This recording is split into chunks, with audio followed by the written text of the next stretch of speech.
Hello, guys. I'm pretty sure the audio's fine. I've been backstage with Kim Morrigan and Joseph, Joe the Astrologer. Both of them are good friends. Joe has been on the channel I believe, three times. Well, I think we've networked together four times now.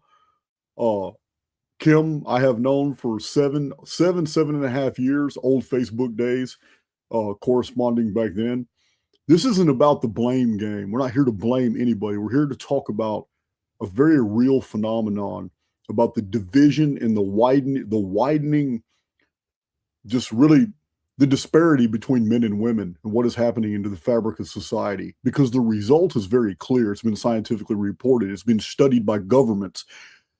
We are below the threshold for reproduction almost worldwide now, which means the target dates for archaics, 2040 and 2046, was already a reset scenario, a world depopulation. But do our controllers already know this?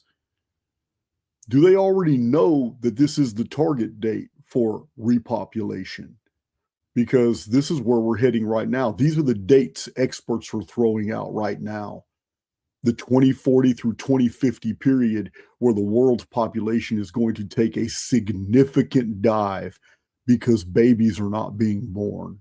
Anyway, this is what we're going to be talking about from different perspectives. And I'm going to go, without further ado, I'm going to introduce my guests. You guys know Joseph, Joe the Astrologer, and I want to introduce a mutual friend. We both know her. This is Kim Morrigan. Hello. How you guys doing? Hi, guys. I'm doing good. Well caffeinated. How about you guys? Very well caffeinated, yes. Yeah, exactly. I made sure I jumped out of bed this morning going, all right, this should be good. Let's make this happen. Let's do it. So yeah, I wanted to get, I'd reached out to you about it in an email. It's because you have a really unique way of looking at things through the filter of astrology.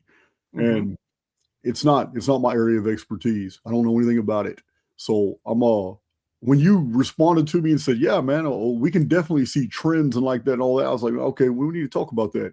And of course, when you had asked me about Kim, it shocked me because she's a mutual friend. I didn't even know you knew her. So when you asked me about that, I was like, wow, man, it's perfect. Let's get a female perspective in here. Because, we need to be put in check every once in a while. Sometimes we're just going a little too hard.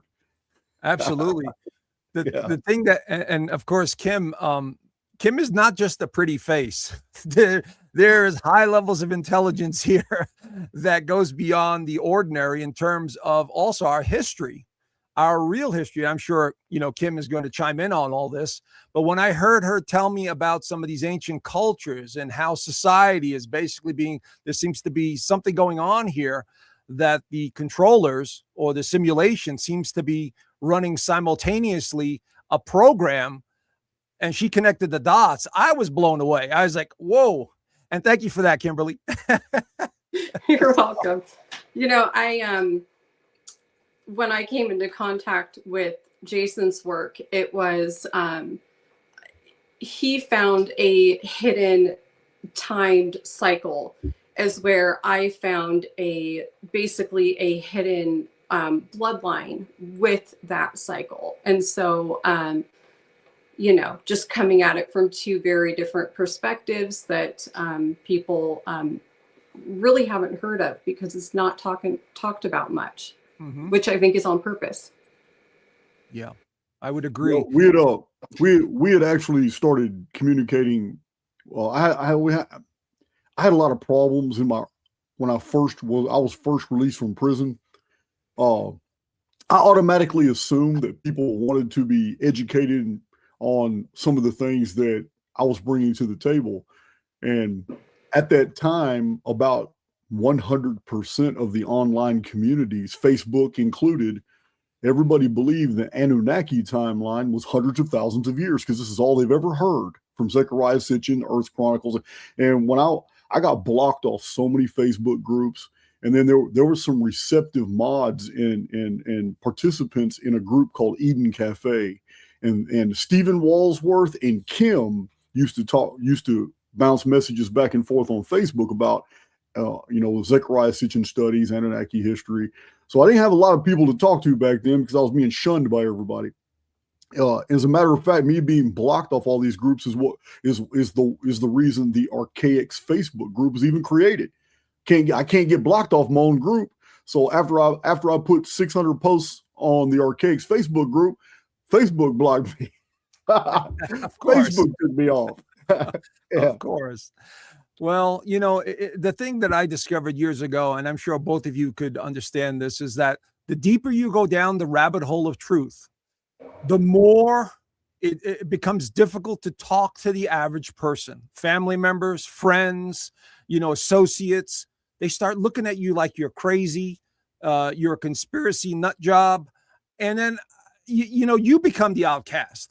Now, I know my whole life that I felt different. You know, there's something about me that I don't know. I was supposed to talk about something. I was supposed to present information, and I just kept ignoring it. Like so many others, I chased the money, I chased the things, I chased everything. And not until I got into my, I would say, early 40s that I really started to see the connection between something is controlling us, something beyond our comprehension. And I started diving deeper and deeper and deeper. And that's when you start becoming more isolated. And you have to, because you're connecting with the source within yourself, your higher consciousness, whatever you want to call it, you're tuning into it. So I've discovered this. I'm sure I know Jason has, I know Kimberly has. Mm-hmm. And so we come to this realization once we get to a certain point of understanding something within ourselves, then we begin to ask questions and we get answers. For me, it was the astrology, because somehow I knew this stuff. It just came too natural to me. Within 1 year, I learned so much about astrology. And then I began to see the patterns. I began to see the symbolism in all of it. And we're going to talk about that today, how generationally there are definitely different patterns that evolved that influence generations. So it is a strange time, because we're entering that time now where we're supposed to look deeper. Society is meant to look deeper. But unfortunately, and Kim and I talked about this so many times, many people don't have the capacity to look deeper. They don't have it. There's something about their consciousness or their timeline that they came in on. They just don't know how to look deeper. And they don't know how to be discerning either, looking at information, whether it's true or not, or, you know, and it's sad to see. But this is a time, as I've mentioned so many times on my channel, and, you know, Jason and I talked about it last time, Kim and I have talked about it. It's the Great Awakening. No matter how you slice it, it's the Great Awakening. And we're starting to realize how things work, the cycles work, how patterns are evolving. And so this is my message to everybody. You know, remember who you are. You're some sort of spirit in a suit having an experience. And remember, you have a connection to the cycles, the patterns, the simulation, but that's not who you really are. I mean, that's the conclusion I've come to when it comes to, you know, social media and getting information on. Yes, it could get very frustrating, Jason. Oh my God, it can get frustrating. I absolutely agree. I heard you say something without saying it just now, and that's the gulf between the spirit and matter. And what we're dealing with right now is declining birth rates. It doesn't matter what's to blame. We can talk about feminism. We can talk about all the different elements of society today that are contributing to this factor.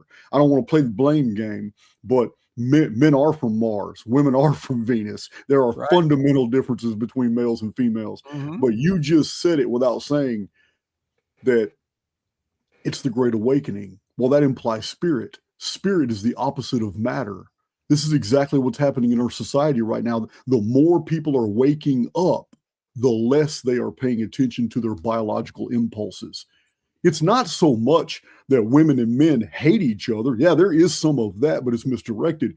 What I'm seeing more and more is people are internalizing, and it's causing certain echelons of females and males to panic. It's causing certain loneliness epidemics among males and females, but I'm seeing something else. I'm seeing people circling their wagons for different reasons. And one of them is, it seems like the more spiritual a people get, the less they give a damn about reproduction, period. Mm-hmm. It's just something I'm seeing. What do you think, Kim? Well, going back to what you said about the blame game, I actually do think that we should play the blame game. But I don't think that blame game necessarily needs to be gendered. It doesn't need to be that, men are horrible and they want to put women in cages, and, you know, like the ketchup bottle women protesting on the streets, thinking that they're going into the Handmaid's Tale, you know.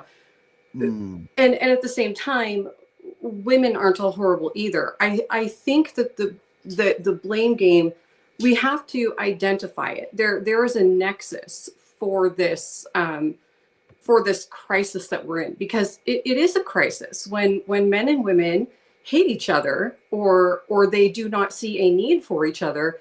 That is essentially death in the broad, you know, 30,000 foot view. That is essentially death. And so if we can say, yes, I do want to participate in the blame game, but I want to find the nexus. I want to find where this came from. And, you know, people will say, you know, this came in the 60s with the sexual revolution, or what have you. And I don't think that that is true. I think that what we have is, well, let me boil it down like this, because I've given this a lot of thought, is that I think we are living through very complex psychological warfare operations that are on cycles. And with that, there has to be baked in propaganda that can be very easily triggered. And how it is very easily triggered is through ancient texts, which is what I obsessively read.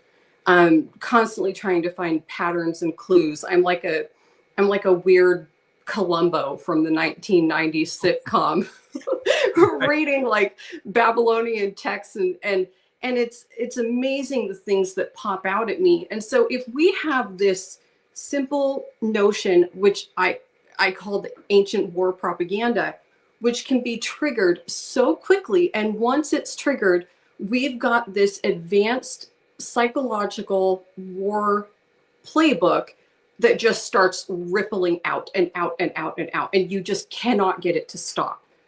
And I do believe that, and I could really make some people mad, but I don't always make friends, but I do always tell the truth to the best of my ability, which is that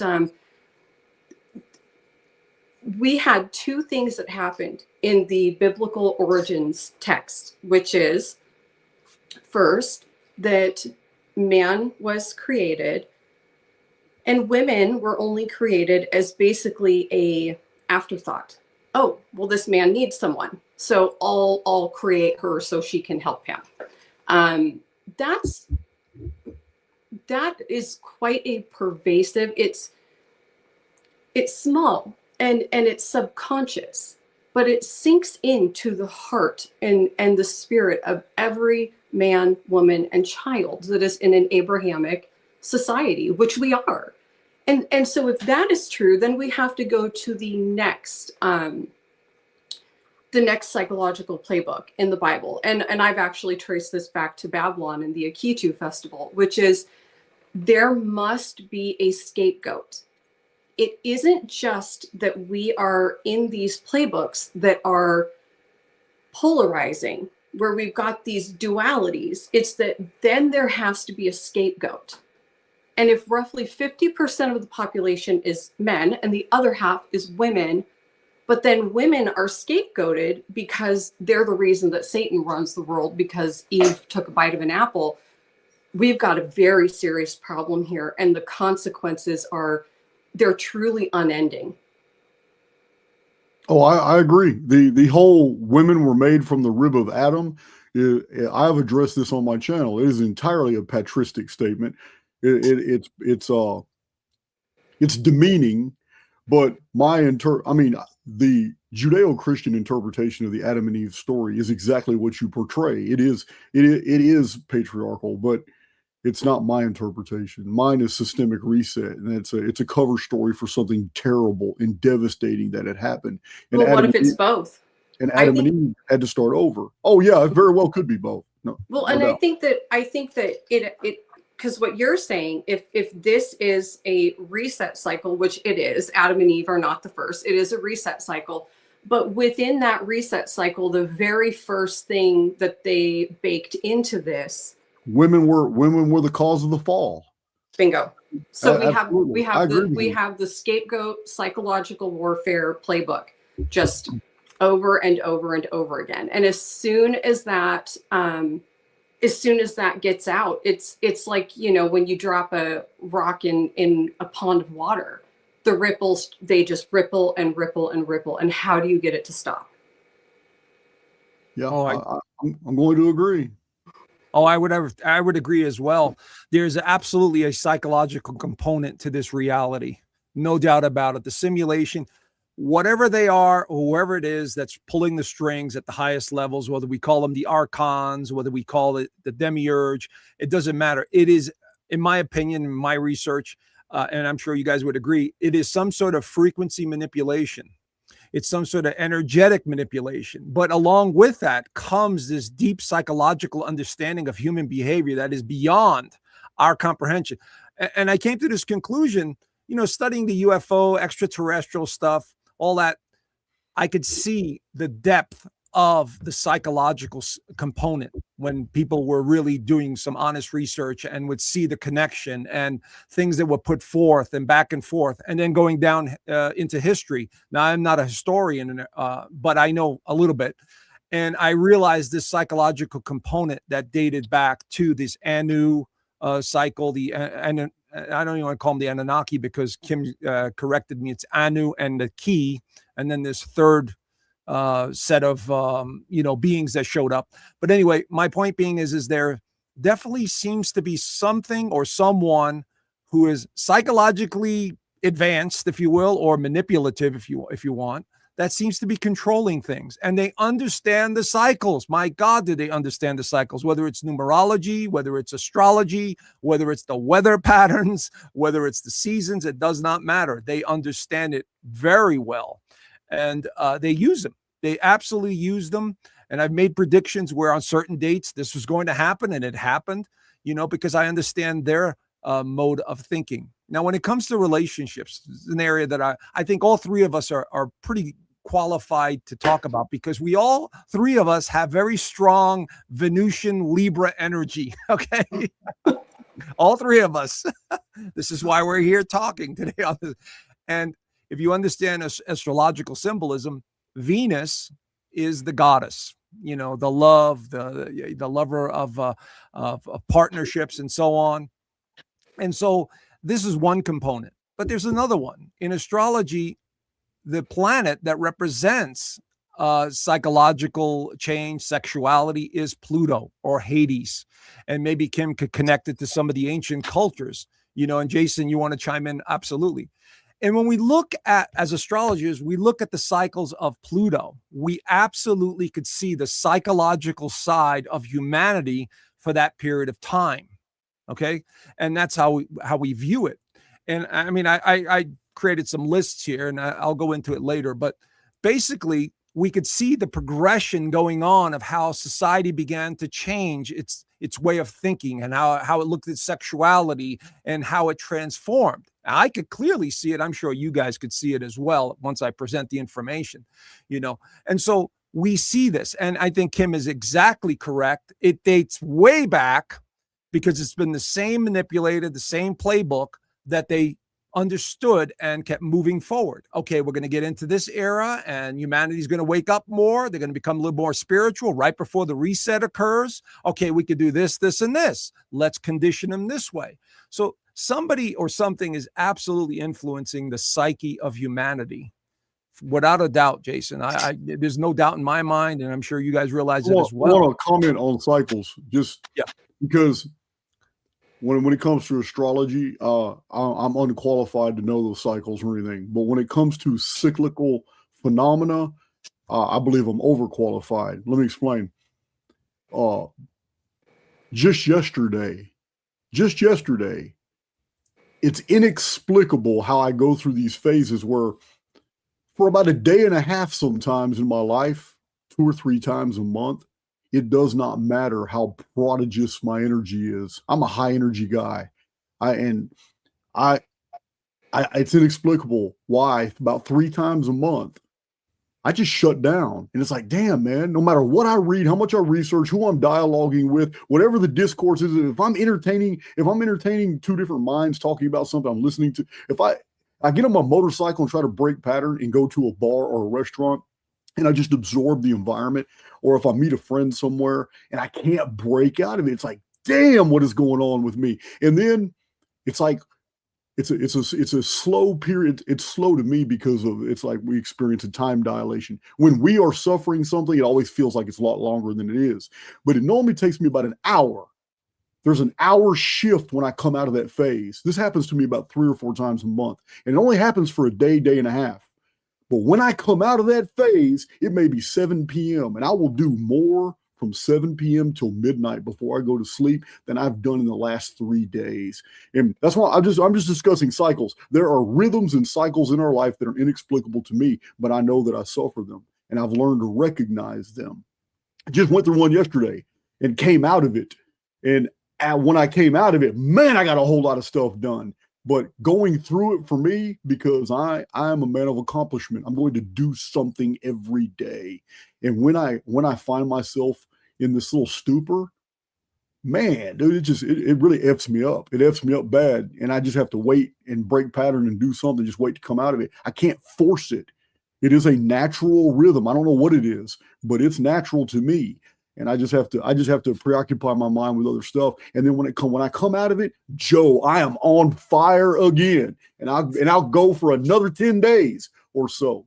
And then Jason, we're smiling because we have been texting this past week the same exact thing that you were just talking about. Oh yeah, you too? Absolutely. Yeah. Absolutely. I was doing, I think, when was it, Joe? Was it on Wednesday night? I'm like, Joe, I'm brain dead. My brain fell out of my head. It's no longer in between my ears. Wow. Wow. Right.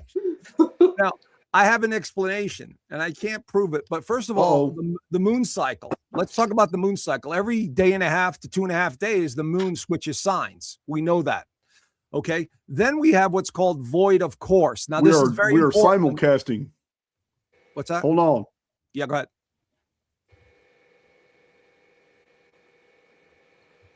That sometimes that happens when you simulcast.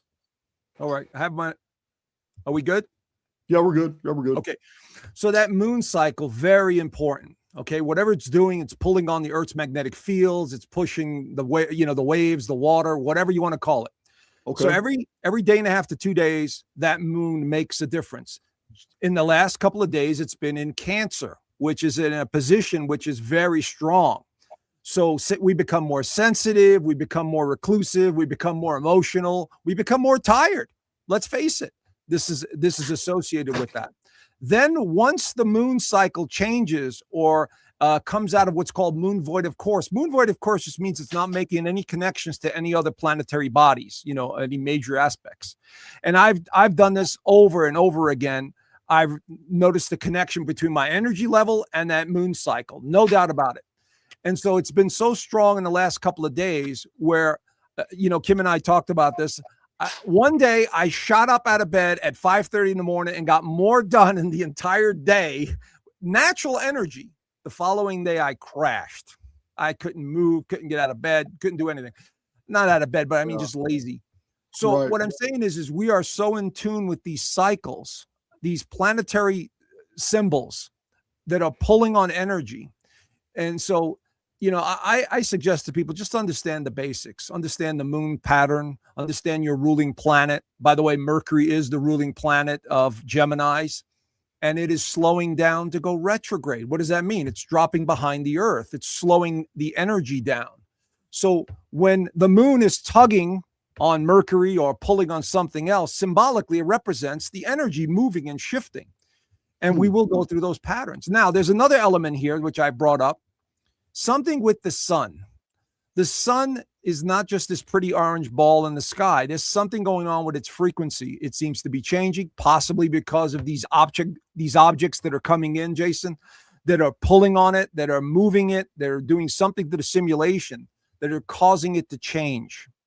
And I've mentioned this before on our last, that if a collapsed star happens, like they're speculating that Betelgeuse will collapse or has collapsed or is about to collapse.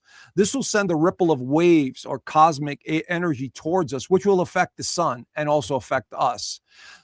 And again, this is a possibility. And I'm only pointing these out because of the cycles and the patterns that seem to influence our behavior, seem to be correlating to the astrology, whether we like it or not, whether it's, accurate or not. There seems to be something there that is absolutely affecting us. Wouldn't you say, Kim? Go ahead. I agree. Kim, are you? Yeah, I'm just saying. I mean, this whole week, it's just been this roller coaster ride of energy, and I could feel it. And now we're going into a bigger cycle because on the 21st, we go into the summer solstice where now the sun is at its highest peak in the northern hemisphere, and we should start feeling a little bit better.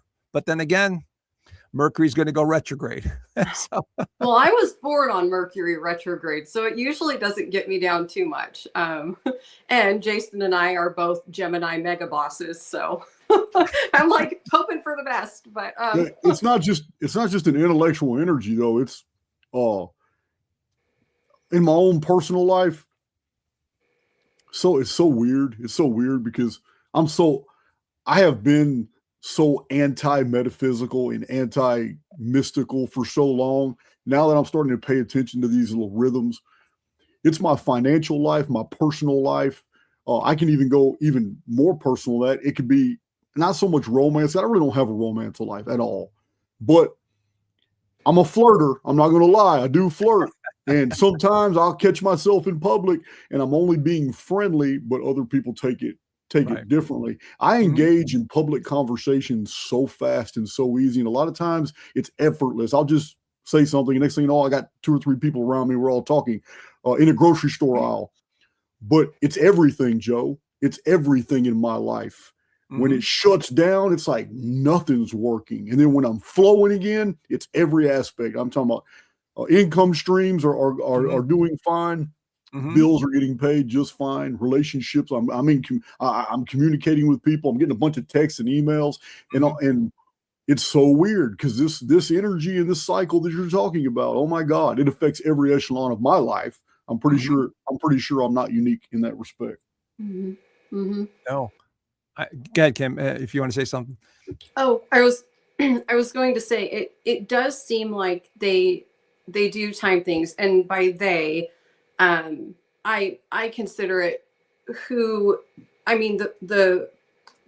Bible identifies them as timekeepers, and I do think that lineage is still very much running things, and it seems almost as if they are all knowing and omnipresent, but I really think it is just cycles, and their ancestral inheritance is essentially they get to know how humans respond to X, Y, and Z astrologically. And so they can make these really long game plans. They can also do things just in a week's time. There's and I am not, Joe, you would have to talk more about this because astrology is just way over my head.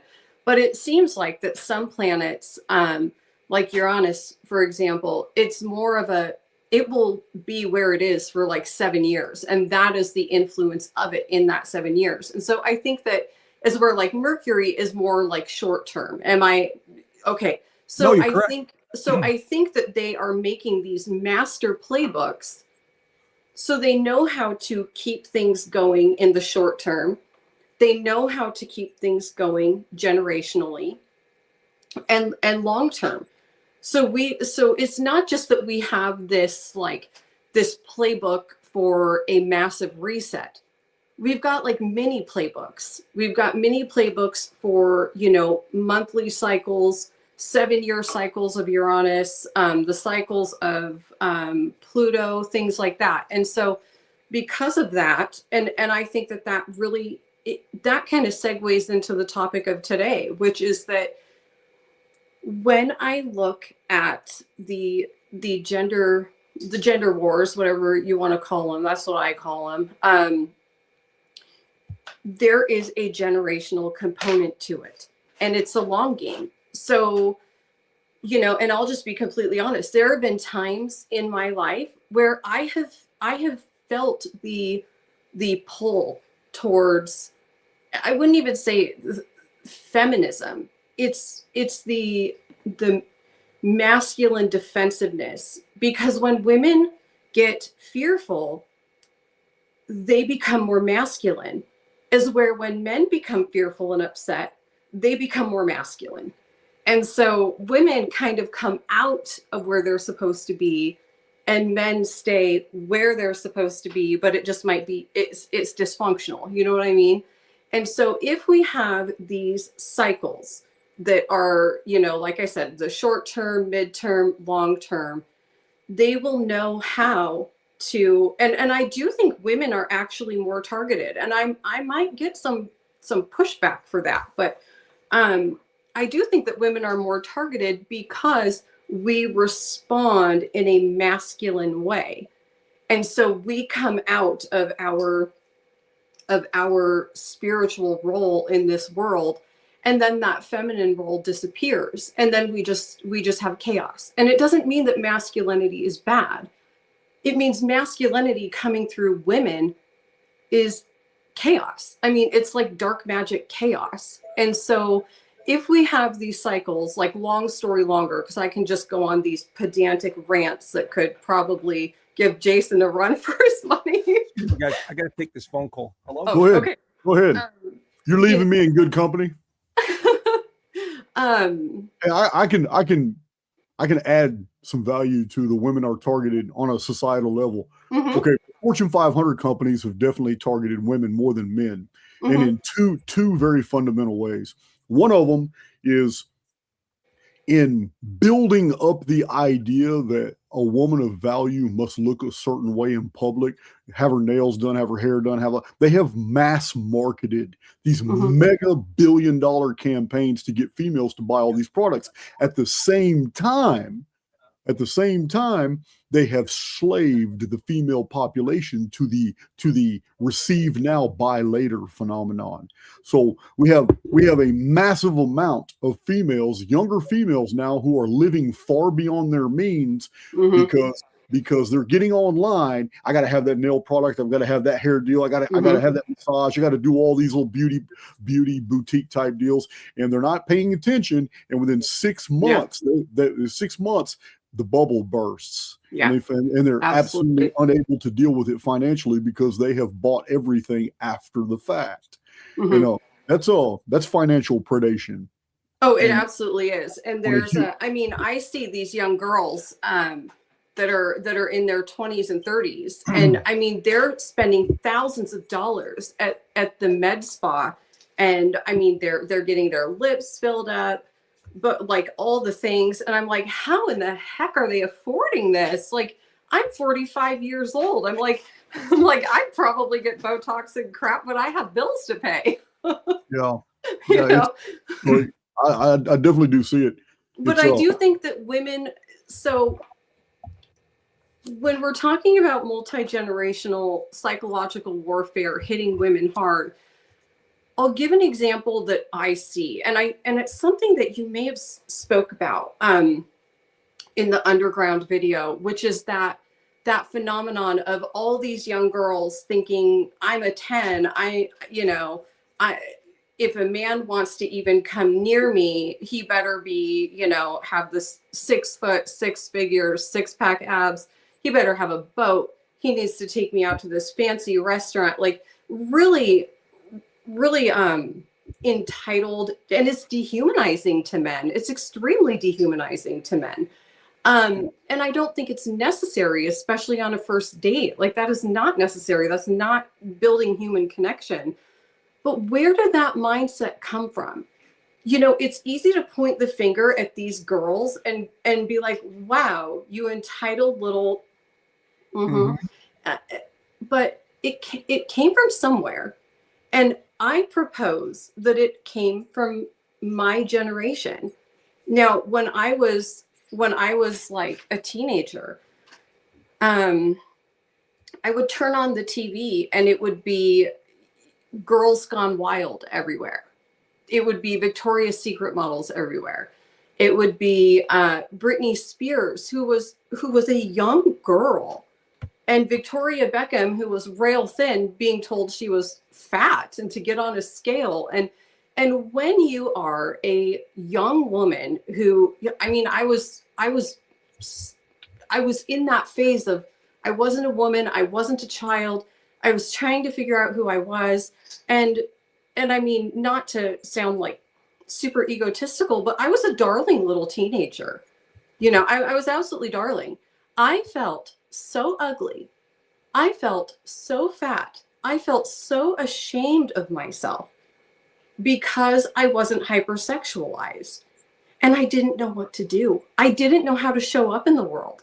And so I think because of that, a lot of women in my age, not me, but a lot of women my age, that became a fear response where they became masculine and they started raising their daughters and saying, no man is going to tell you your worth. You're a 10, you're a queen, you're this, you're that. And it's like, well, we have to be realistic, because that is, so do you see what I'm saying about this generational cyclical? And I could probably take my generation of the you know, the hypersexualized women, and there would probably be a nexus for that in my mom's generation. And then that point for my mom could be anchored in my grandmother. The break with long-standing, centuries-long tradition, I've isolated it to the Roaring '20s. The Roaring '20s seemed like the greatest divide between the traditional role.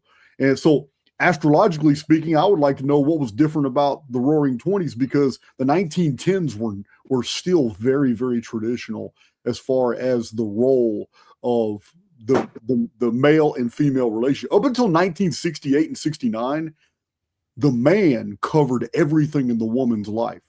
Even in the United States, women were not allowed to have their own credit cards in the United States until either the window's 1969 or to 1971. In that period there, women were all throughout the United States were now allowed to have credit cards. Before that, it's not that women suffered, it's that they could go anywhere. They could go to the new Dillards and the new Foleys and these massive places that were built to appeal to females, but they weren't buying anything. They were putting it on their husband's account. And the husbands who had the jobs paid for whatever was in that account. This is the system that was set up in those days. Around the time 1969 to 71, females started opening up all their own bank accounts. Now they have the credit cards. This was at least 30 years after the traditional role between male and female started deviating. So you're right, it's a process, but I believe that the greatest divide when females started really understanding their own independence and what lifestyles that could bring them started with the Roaring '20s. And the only reason it didn't really take off until the 40s and 50s again was the two world wars. This stopped all kinds of societal development. People circled their wagons. But right after World War II, you already know, I mean, even in the 50s was great freedom, but traditional values. The 60s exploded with CIA programs that were now designed to just, I mean, look, Woodstock, all that was CIA. Most of the musicians that came out in the 60s and 70s, we are now finding out today in retrospect that they are family members or sons and daughters of intelligence operatives from the 50s and 60s. So the whole Woodstock generation deal. So that's where I see it, Kim. I believe it began with the Roaring '20s. Women were getting a lot of freedoms, and then all of a sudden, all society kind of got put on hold through the Great Depression. You know, I mean, dealing with the fallout from World War I, and then we went straight into World War II, and had to deal with that. So the whole females just really didn't break away and become super independent until about the late '60s and '70s. I totally agree with all that, Jason, and what you were saying, Kim. Sorry about the interruption. I had to take that call. Anyway, let me go into the astrology to give you guys a little bit of an understanding of these cycles and patterns that I've noticed in many others over. Now, we're talking about the 20s. When we're looking at the outer planets in astrology, which is primarily Pluto, like I said, but then you have Uranus and Neptune, and I'm going to tie that all in together. But during the time of Pluto in Cancer, Cancer is the symbol that represents the family, and it's the female sign. It's like the master sign of the feminine energy in astrology, Cancer, the moon. And Pluto is the transformer. It's the deep psychological side of life. It's the transformation that takes place over a period of time. So when Pluto was in Cancer from 1914 to 1938, we saw the family dynamics undergoing massive changes. In other words, we saw more sensitivity. We saw more emotions, probably because of the war. We began to see a change. Cancer is known to be a very protection sign. It's about protecting the family, the foundation. So we saw that starting to evolve. Now, Jason, you were saying in the 20s with the Roaring 20s. Yes, this is where the power of women started to empower themselves through music and through the Roaring 20s. In other words, the spirit was trying to come through. They were trying to cut through the stereotype of the feminine energy, the Cancer energy. Pluto in Cancer will do that. It will transform that energy of that sign. So we saw all of that going on. And you're correct about the 50s, because when Pluto entered Leo, we saw this baby boom generation. Now, Leo is a totally different energy than Cancer. Leo is proud. Leo is notice me recognition, being dramatic, wanting attention, but also being very romantic. So this is why we had this mindset of, you know, we need to be seen in a certain way. This is where women were dressing really nice. They were focused on their hair. Men were wearing suits. And there was this sort of response that we need to live our lives in a very prideful, certain way. So we could see that in a generational. Then that generation from 1938 to 1957, we could see the man dominated the household. We could see he went to work and he provided for everything. He was the leader. Like the lion, you know, symbolic of the lion in the jungle. The male lion is the leader of the pride. We could see that in the generations happening at that time.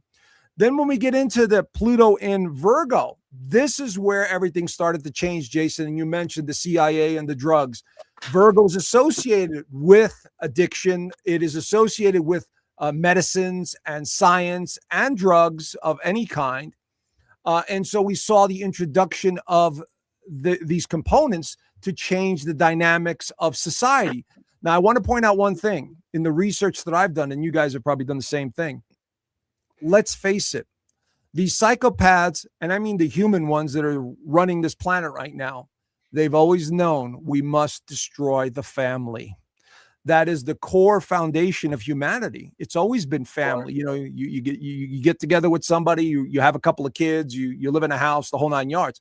They knew this in the late 1800s, because they understood cycles. We need to destroy that family. So they started pitting people against each other, black against white, women against men, you know, and we started to see that dynamic unfolding, and they were using it simultaneously under some of these cycles and patterns, you see? So, and so that's what I've come. Let me say one more thing, and then I'll shut up for a second. Getting back to what Kim was saying about the generational thing with sexuality, people born between 1981 and 1985 were born in Pluto in Scorpio. Scorpio is the sign of sexuality. Pluto is its ruler. So during that period of time, 1981 to 1995, sexuality was at its peak. Look at what was going on in society. You had sex everywhere. People were just hooking up left and right, even more so than the 60s and 70s. But there was also drugs. There was disease. There was this psychological component happening very deep and profound in the people. Now, these time frames that I'm giving you here, when people are born under these periods, they will be influenced by those dynamics. You know, for instance, Pluto and Leo generation, they're still, you could speak to an 80-year-old today and they're so proud. I got to be seen in a certain way. This is the old men that do the comb over with their hair, or get the toupees. They don't want to be seen in a negative light. You follow? Right. And the same with the Pluto and Scorpio generation. These are the kids. I've noticed this pattern. They would dress dark black because black is associated with Scorpio.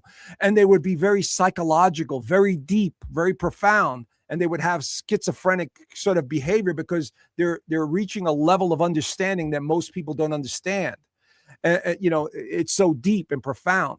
So what I'm saying, guys, is, and I've got more notes, I'll go into a little bit more, but each one of these generations seems to be influenced by these outer planets in human society. It's a symbolic sort of, a look at how society is behaving. Does that make sense, guys? Yeah. Somebody made a really good comment too in the chat. A couple people did about the 1950s and about World War II. I didn't even think about it, but they're absolutely correct that World War II is when women really got a taste of not just the workforce, but the paychecks, because the men were gone overseas. And if men weren't fighting overseas, they were still doing support, military support. And that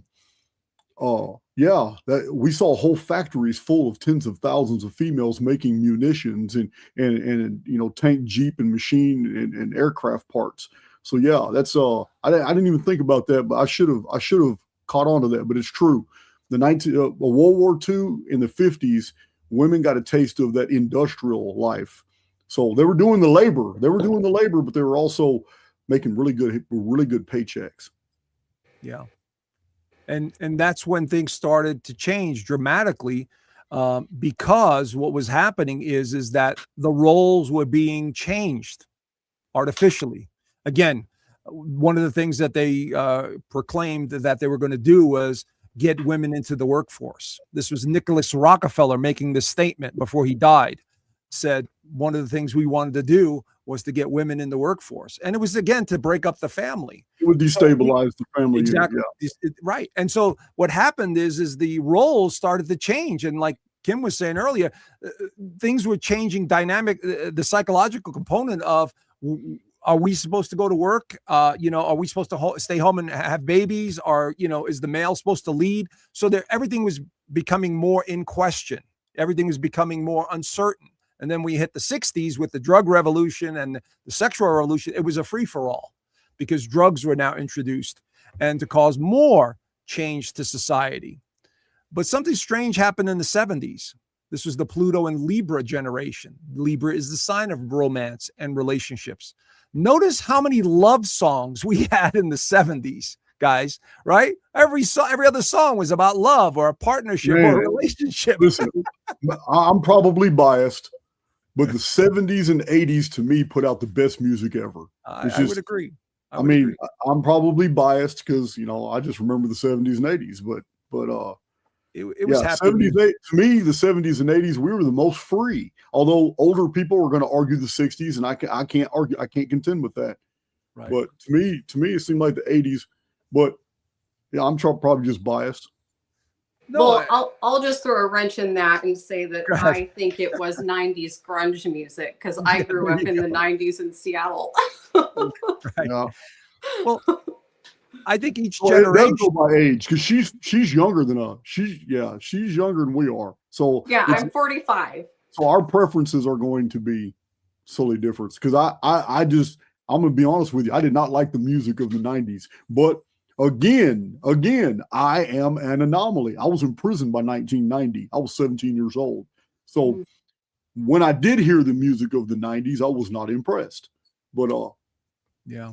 So I'm probably biased in that way. Well, think about this, guys. When we grow up, what's the best time of our lives? Isn't it really before the age of 20, maybe up to 25? Yeah. And we associate it with the music, the family, the friends, the food. That's generally how we were all brought up. Now those dynamics have changed dramatically. Now with the big corporations running everything, with big government telling you everything that you need to do and so on and so forth. So we've lost our direction as individuals, and where we fit in. And this is one of the reasons why I think People are not having as many children. The birth rate has gone down. But there's another reason, guys. Let's not discount the fact that our food and water has been poisoned for the last 100 years and altered, genetically altered. You know, we know that male testosterone has gone down. We know all those seed oils are affecting male's testosterone.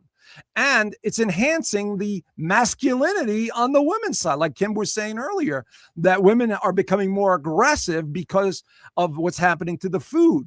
You know, I believe that they're eating more red meat or whatever that's being genetically altered. And it's also, we can't discount the fact that they're being changed, physically. Does that make sense, Kim?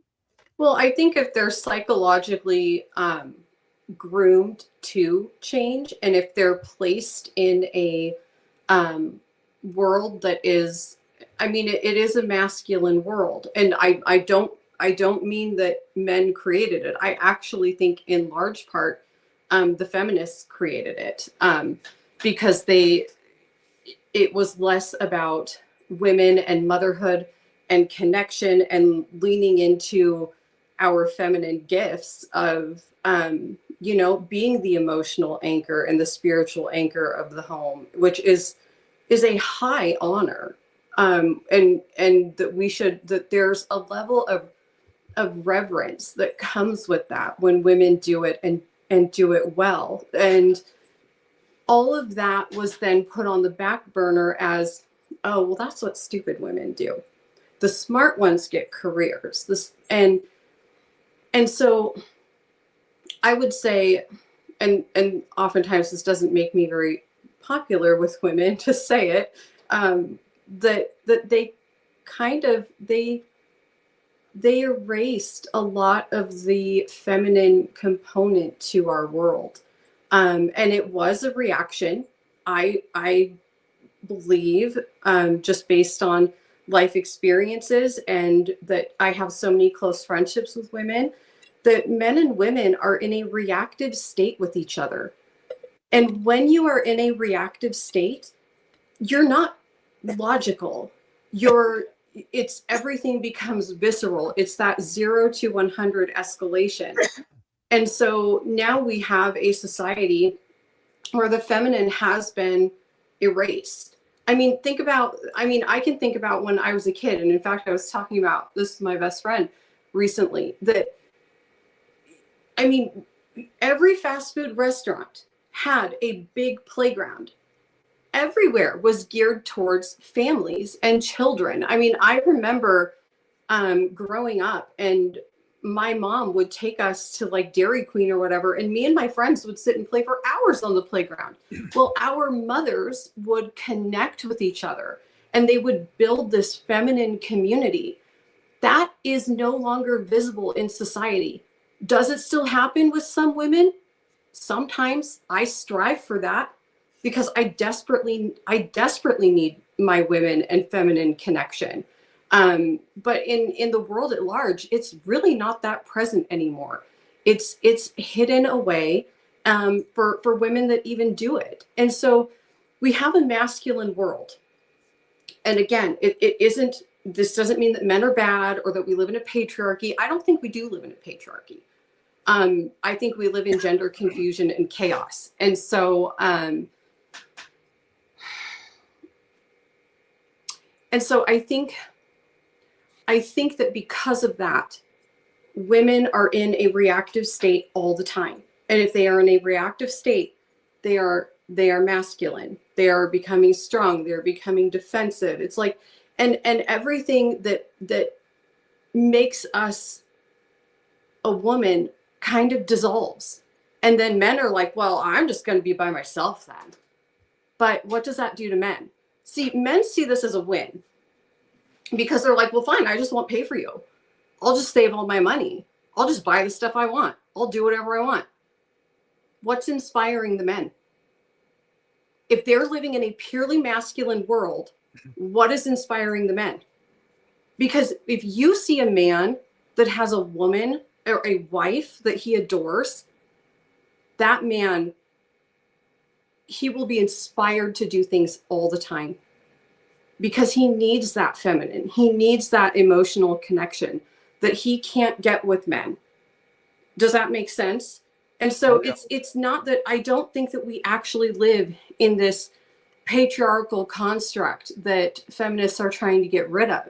I think that we live in it's genderless chaos is what it is, because men can't really be masculine either. Because if you're masculine, you're horrible. I mean, God forbid you look at a woman. Definitely don't compliment her. I'm not real good at isolating the causes of these these interrelationships and all that, but I'm really good at seeing effects. And the effects that I have seen is that there are women all over social media complaining right now that no men are going to singles events. There are women that are complaining that men, for fear of being put on a TikTok video, or for fear of being labeled creepy, or for fear of the new catchphrase now on social media is men are acting like predators. Okay, well, none of these men have been prosecuted. None of these men have done anything. But it's you mentioned it earlier, Kim, when you were talking about a lot of these females in the younger generation. It has to have been, the trigger must have been in social media, but something has overly inflated their value to the point where they're only going to accept the 1% of males to the detriment of 99% of the men that are out there.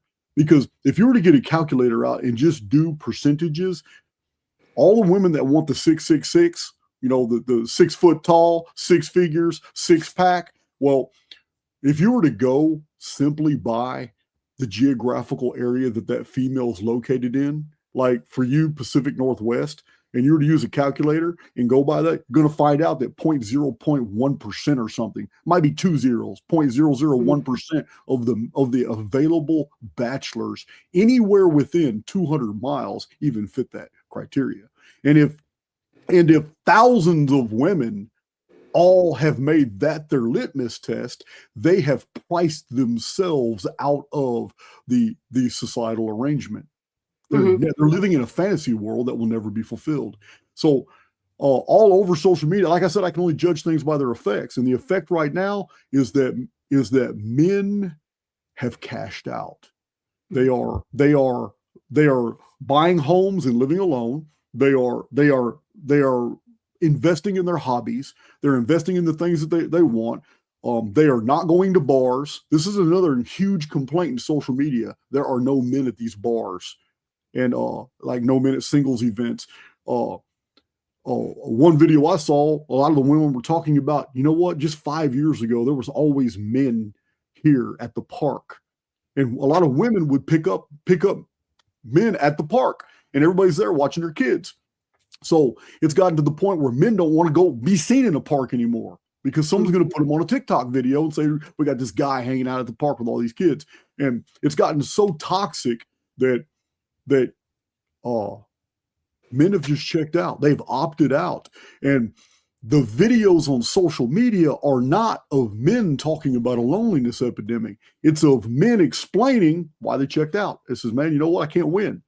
If I do this, it's either or. Neither one of them are beneficial to me. If I go and opt to do this decision, it's going to be translated as this, and there's no third translation that's favorable to me. I just can't win. So I'm not saying that's me personally. I do live alone. I do have a house, but I'm also in a very unique situation. I have basically pledged my life to a community, so I'm kind of married to my community. And to be in a real serious relationship with a female would be very unfair to her.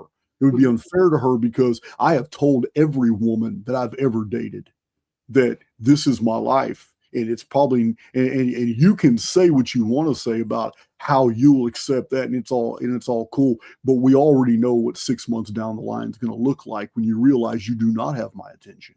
Well, and I think the issue with that is that I'm actually kind of the feminine mirror of that, in that I have devoted my life to basically scouring the ancient records and trying to figure out where these inversions and psychological playbooks were formed. And that other than being a mom, because I am a mom, other than being a mom, that is my due north.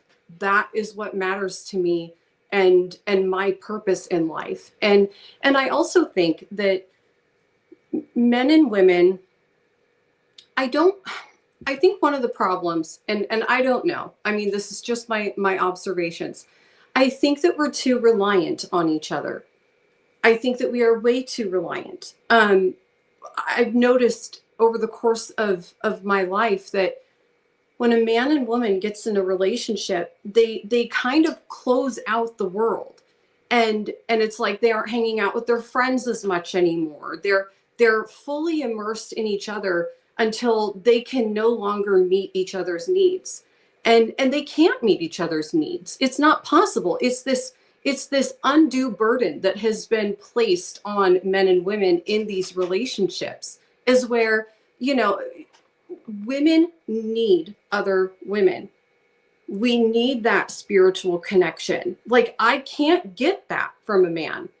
And I don't want it, because then he would become my girlfriend. And I'm not a lesbian, not physically or psychologically. And so I think that humans, both men and women, they have to diversify where their emotional fulfillment is coming from. And until they do that, not only are they placed under one roof together, where they are competing with each other for rank because of this Yahwistic narrative that you know, women were created to as an afterthought for men, but they're not able to connect with each other in the way that men can connect with each other, and the way that women can connect with each other. And so I believe that if we diversify, if women can stop being afraid to be feminine again, then I think that we could actually come together again. It would take a lot of work, but I am solutions oriented, and it's why I think about these things the way that I do. Because, like I said in the very beginning, that where we are now, men and women and their relationships, this is a death spiral. We already hit the tipping point. We hit the tipping point about 15 years ago. Well, and I didn't want to get dark, but before the end of the video, I'm gonna give you about a 2-minute picture of what 20 years from now looks like. But, well, can I say this? Listening to you guys, I mean, there's so many thoughts running through my head. The first thing is the Venus and Mars thing from John Gray, the book. Men are from Mars, women are from Venus. Men and women approach life differently. Men go into their caves when they're uncertain. They withdraw, and women, on the other hand, need that emotional connection. This is what Kim was talking about, the friendships and to talk and to express themselves, which makes perfect sense when you look at the dynamics of men and women. Also, when you look at the animal world, if you want to understand, human behavior, we can't discount the fact that the animal world, there's a biological urge to reproduce, which has been taken away in humanity. It's been, that gene, that testosterone has been weakened. It's been reduced. It's been, suppressed. So it's been artificially done, because remember, the controllers of this planet or this simulation believe there are too many people on the planet and we're reproducing like rabbits.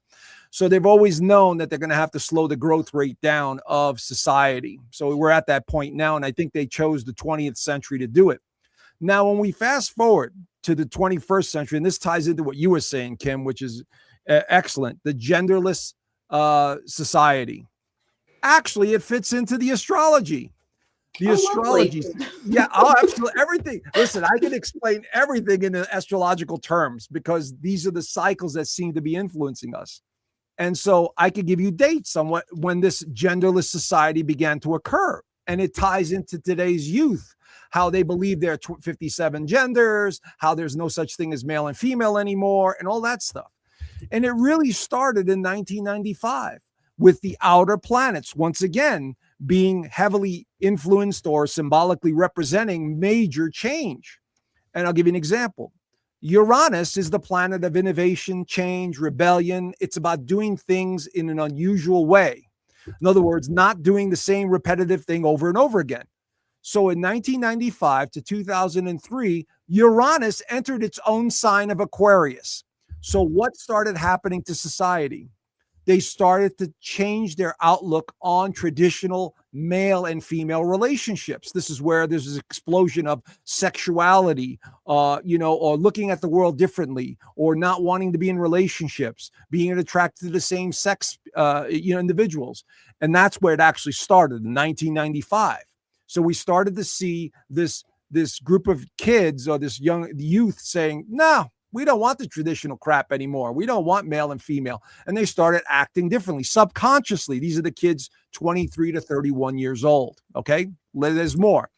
Neptune also entered Aquarius. Now, what does Neptune symbolically represent?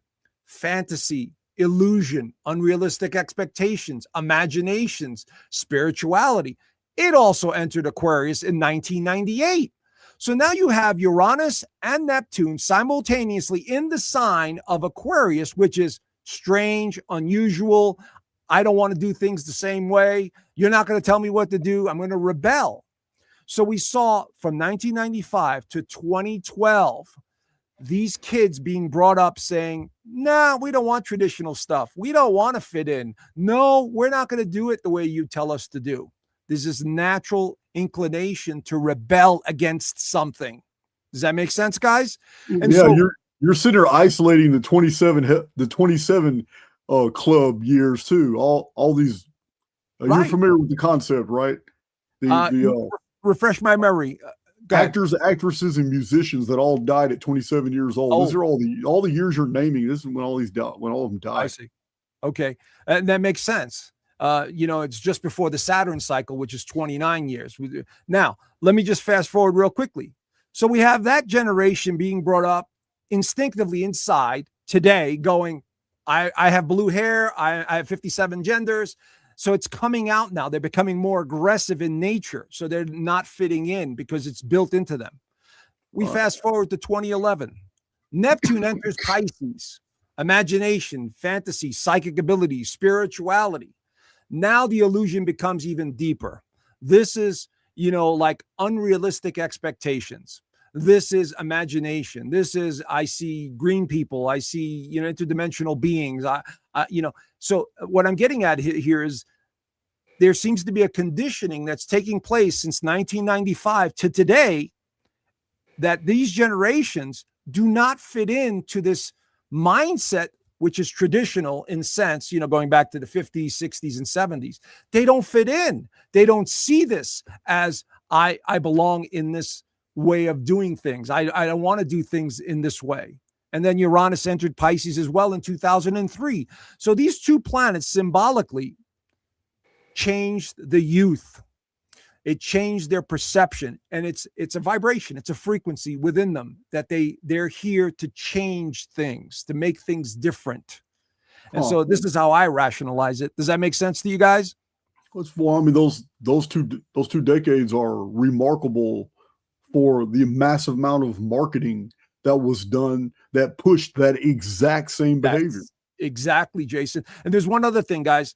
In astrology, we have what's called mutual reception. When a planet is in a sign that is favorable to the other sign. So in astrology, 1998 to 2012, Uranus and Neptune were in what's called mutual reception. So Uranus was in Pisces and Neptune was in Aquarius. So they would what that does is it elevates the consciousness a little bit more. So we could see between 1998 and 2012 is where this foundation literally took hold. It grabbed on to society's youth and said, you're going to change. You're going to do things differently. You're not going to fit in. You're going to be different. You're going to withdraw. You're not going to reproduce. That's what I saw because of these astrology. And I have more, but I'm not going to keep rambling on. I'll let you guys talk too. But I do have something. I have something to contribute to that. Yeah. The animal kingdom. When males are not fulfilling their functions in the animal kingdom, especially among mammals, the female assumes the role of the leader of the little group community, the tribe. Yeah. Now, there are also asexual characteristics in the world of entomology where if there just aren't enough males to perpetuate the continuity of the species, females develop the reproductive organs necessary, or they can actually produce pupas, larvae, eggs, or whatever without a male contributing, and the eggs themselves will be males. So there seems to be a balance too in nature, because you mentioned the animal kingdom, but that was an afterthought. What I really want to do is address something Kim said a minute ago that triggered me, talking about men and women and all that. I am wholly unqualified to tell you what I'm about to tell you, but I'm going to tell you anyway, because I'm going to tell it to you from the historical perspective, because that's what I am. I am a historian. So the dichotomy, this double aspect of male and female unifying to be one culture, it was worked out perfectly by the Greeks. The Greeks had the best structure known. They had no gender problems with male and female. I'm not talking about the isolated incidents we know from Greek texts of homosexuality. And I'm not talking about that bullshit. That's in every culture. I'm talking about the fundament between the structure of society between males and females. The Greeks had it perfect. This is how Greek society worked. Men and women in Greek society were basically kept apart during the daytime. In the daytime, there was almost no intercourse. Men would go about their business, doing whatever they had to do. There's so many different types of work, just like there is today. Females would be together socializing with other females, and until 12 years old, the males were with the females. So the kids and the females would be together all day long. They would, making their outdoor ovens, and they're making the bread, and all they would do is spend the entire time together, socializing, family bonds, no men. Men were out doing everything. In the evening time, when the fast was broken, the women would bring all the food out. Every evening is basically a fuck fest. You haven't seen your wife all day or girlfriend all day long, your family, and only after eating and after everybody's talked and shared the day and all that, only late at night, now all of a sudden it's a totally different dynamic. Now you are with your mate at night, which is going to be broken. As soon as the sun's up, men are gone. Men are gone, already doing their thing again. What it did is it created the situation where people weren't suffocating each other. In today's relationships, men and women, because they're married, they think they got to be attached to the hip. And to me, it doesn't work. That does not work. You understand? It just doesn't work. I have affinities, and I could actually engage in a relationship as long as she had something else to do. If she had her own thing to do where I wouldn't feel like I was ever suffocating her, I would engage in some type of long-term relationship. But the Greeks had it figured out, because by keeping them separate all day long, doing in their own little old worlds, women got the social interaction they needed all during long. And then by the end of the day, they were sick of being around other women, sick of it. And when they were around their man, listen, I'm gonna go straight street on you. They got their bang on, and it had more meaning. The physical contact, the romance, the eroticism, the hardcore sex, whatever you want to call it, it always had more meaning because of all the time that was away. And this was the structure of Greek society. They kept men and women were kept separate, except for they slept together. Other than that, they had totally different lives. And I believe most of our problems are we just suffocate the shit out of each other. And you live in a house with somebody and you're there around people lose their value the more you're in contact with them. That's just my observation, and it's from the historical record. Well, go ahead. I 100% agree with that. And I live that. That is the model that I live by. Because if you do that, I think I question the narrative that you stick one man and one woman under a roof and then they become one. And it's like, well, no, they don't become one. They become annoyed. They become categorically annoyed. And so it's interesting that the way that the Greeks did it, it is vilified today. Oh, they were just orgies and degenerate and blah, blah, blah, blah, blah. And it's like, or maybe this is actually biomimetic. Maybe this is how things are supposed to be, where men and women are not becoming each other's everything because they cannot be, and they don't get sick of each other. And women form community together. And in that community, children feel loved and supported. Their moms are not overwhelmed trying to be boss babes. And they get to have it's essentially, the way I see it is, women are creating this nest for the young children to grow up in their formative years. And then the men come in and they create this reinforced nest for the women and the children. And I think that that's how it works, instead of just having two people under the same roof driving each other absolutely crazy. I agree. And that's even taking out the narrative of becoming one. You can have two people again. I agree. This person, Sarah, whatever, LPW, I'm putting that on the screen because she's absolutely correct. Mm-hmm. It That's was what I all was going to say, the native cultures. I'm sorry, So, go ahead, Jason. I did say Greeks, but that's because I have them all. I have every Greek writer. I have the translation. I have whole shelves full of another Epictetus to Plato, Aristotle, posterior analytics. I have Thucydides. I have every Greek writer that I've ever been able to. So I've studied the Greek culture, because that's the one I'm most familiar with. But she is absolutely right. It was all historical cultures. Mm-hmm. It was only up until recently that we started basically having this new structure where a man and female are around each other all the time, and it's not the way it's never been that way.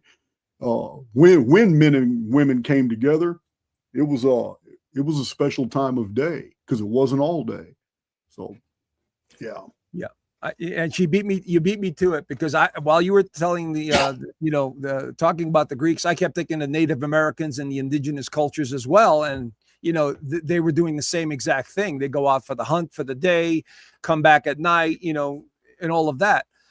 But the other thing is, when we look at the 20th century, let me focus on that area. Look at the introduction of the financial system.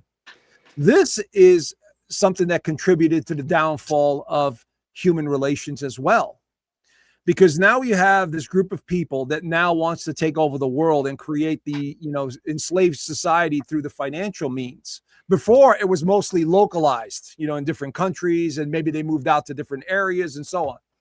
But then you had the introduction of this group of people that introduced the banking system. And in order to make that banking system grow, what did they have to do? They had to get people into the workforce. So first they start the wars. They cause destruction, right? Then they rebuild. And where we were talking about earlier, women went into ammunition factories. And, so there was a systematic progress of destroying the family at the same time these psychopaths are enriching themselves. And the side effect of all this is that they were slowly changing the dynamics between men and women. Does that make sense? Because you got a lot more to think about. There's more stress, especially after the 60s. I would say after the 60s, it became more you could see it more and more in society after the drug revolution. You began to see, we need to go get a job. We need to get an education. We need to make money. We need to get a degree. We need to do this. So the dynamics of men and women, I believe, started to change at that point in the 70s and 80s. And, and now it kicked into hyper high dimensional gear here when we got into, I'd say, the 2000s.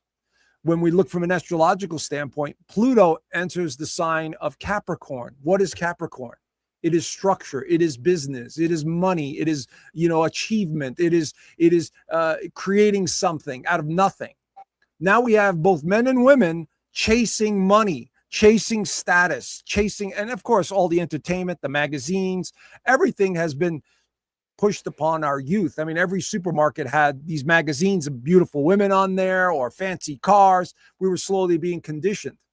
So what I'm saying is we slowly started to detach from the natural world in the 70s, especially in the 80s, in the 90s, and now today. And this is where we're at in terms of the relationships. We see things now, and I'm talking about generationally. You know, these kids born, what was it, after 2008? Let's see, 2008 to 2024. These young kids, all they know is technology, making money, resources. You know, what can I get out of this? What can I make? What can I create? And the idea of having a family or a relationship is almost unheard of, because Capricorn, and I'm not putting any Capricorns down, but it could be a very cold sign. It could be a cut and dry sign, the sign of Capricorn and Saturn. Which makes sense if you're right, and that Capricorn represents corporate business world as well. Right, exactly. And so we have that mindset. So we have a generation that's being brought up on technology and making money. Look at all these tech bros. You know, they're all about making money and technology. But then again, some of them are just psychopaths. But my point being is the dynamics for human relationships have dramatically changed at this point. You know, there's no turning back here, guys. And you know, JC, you said you don't want to, you know, depress anyone with bad news. From this point forward to 2040, 2046 with Pluto and Aquarius, this is not about family. This is about community. This is about, you know, how society is going to change.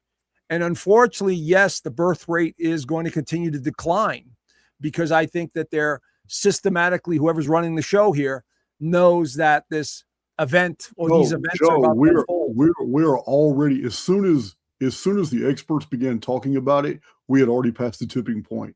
Right. We are so far below the 2.1 birth rate threshold that we're at 1.6 right now. Right. And worldwide it is plummeting bad. Yeah. But there are two main things that in the 15 years that's going to shift the entire population of the world. Two things. One is within 15 years, all the boomers will be gone. And they are there's still a massive amount of boomers out there, but within 15 years, they'll all be gone. And a bunch of the next generation will be gone as well, especially with the pharmaceutical companies not doing anything but treating symptoms and not curing anything.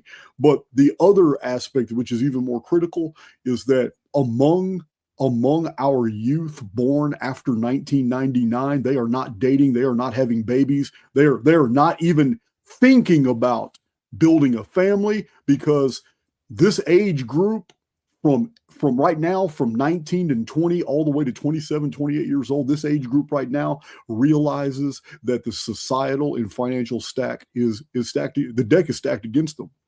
They can't even work a good job with a college degree and be able to make a mortgage. Most of them can't pay rent and lease, so people are shacking up together, you know, and not for romance, but just for purely financial means. So if in 15 years we're going to have a massive epidemic of 40 and 50-year-olds that do not have children. And that's just the 40 and 50-year-olds. We're not even talking about the people who haven't been born yet. We're not even talking about the people that are only 10 years old right now or 15 years old right now. We're just talking about those born from 1999. The statistics are out, and it is terrible about what 15 years looks like for the worldwide population is going to blow your mind. Yeah. Well, something that you said, Joe, about how there has been this ramping up or escalation where since like I think you said 2020, where things just are not, people are not having babies, things are not affordable. You know, when this all really started unfolding, it was women could get out of the house, and they could get out of the house for a little while. They could make a little bit of money. It could buy them a pretty dress, or, you know, it was fun. It was optional. It was fun. But as time went on, it actually became necessary. It became, you have to have a husband and a wife, both working. And that essentially put the woman, it was no longer optional. It was no longer to indulge in things. It became necessary. And then she became a co-provider and had to start becoming more masculine to be in the workplace and raise children at the same time while outsourcing motherhood to daycares. And it created a scenario where women became quite afraid when you reduce it all down, quite afraid and no longer compatible with the world that they were living in, which then would make them angry. And it would be like, well, why isn't my husband providing for me anymore? And so the woman wanted to start leaning back into the feminine because she didn't want to be in the man's world. But guess what, honey, you have to be in the man's world. And this has just exasperated things exponentially. Sure. Well, look at just human nature, basic human nature. When we're uncertain about something, the smart move is to withdraw. It's to just sit back and say, okay, let me think about this. Let me make it happen. This is what's happening, I think, to the human race. We are being bombarded by so much. And now we have AI and technology to contend with. Okay. And I want to talk about that and tie it into Kim here, is that they're going to use, Jason, they're going to use technology to start producing humans. I mean, they already do it, the crossbreeding. Man, I didn't even. Damn. They're going to do that. That you know what? The clones. Now you're reintroducing Cabbage Patch Babies. Exactly. I didn't even think about that. I didn't even think about that. But you're right. So this is the next 15 years is they're going to start, we already have in vitro fertilization and all this other stuff with men and women, but they're going to do it in laboratories and start growing children. What kind of soulless human is going to be byproduct? Exactly. And so human nature is one to sit back or step back to say, okay, what's going on? The problem I see is that we're being overwhelmed. We're being overwhelmed by everything. And our minds are almost like our enemy here, because the smarter we get, the more we move away from the natural world. It just seems to be that evolution. As we were saying earlier, the more spiritual you become, the more you distance yourself from others. And this is what's happening to society. We're becoming more technologically advanced. We're understanding things at a deeper level. So the need to reproduce physically, psychologically, emotionally is slowly like moving away. And it's like it's being replaced by AI. We're being stimulated by, videos and other things. Wait until the holograms come into being. I mean, like you were saying, we're going to have those VR sets on our heads and we're going to interact all day long with the VR sets. I mean, the three of us are not going to be doing it, but the young will. So my point being is we're slowly moving away from natural relationships. And I'm saying it's patterns and cycles in nature. Pluto.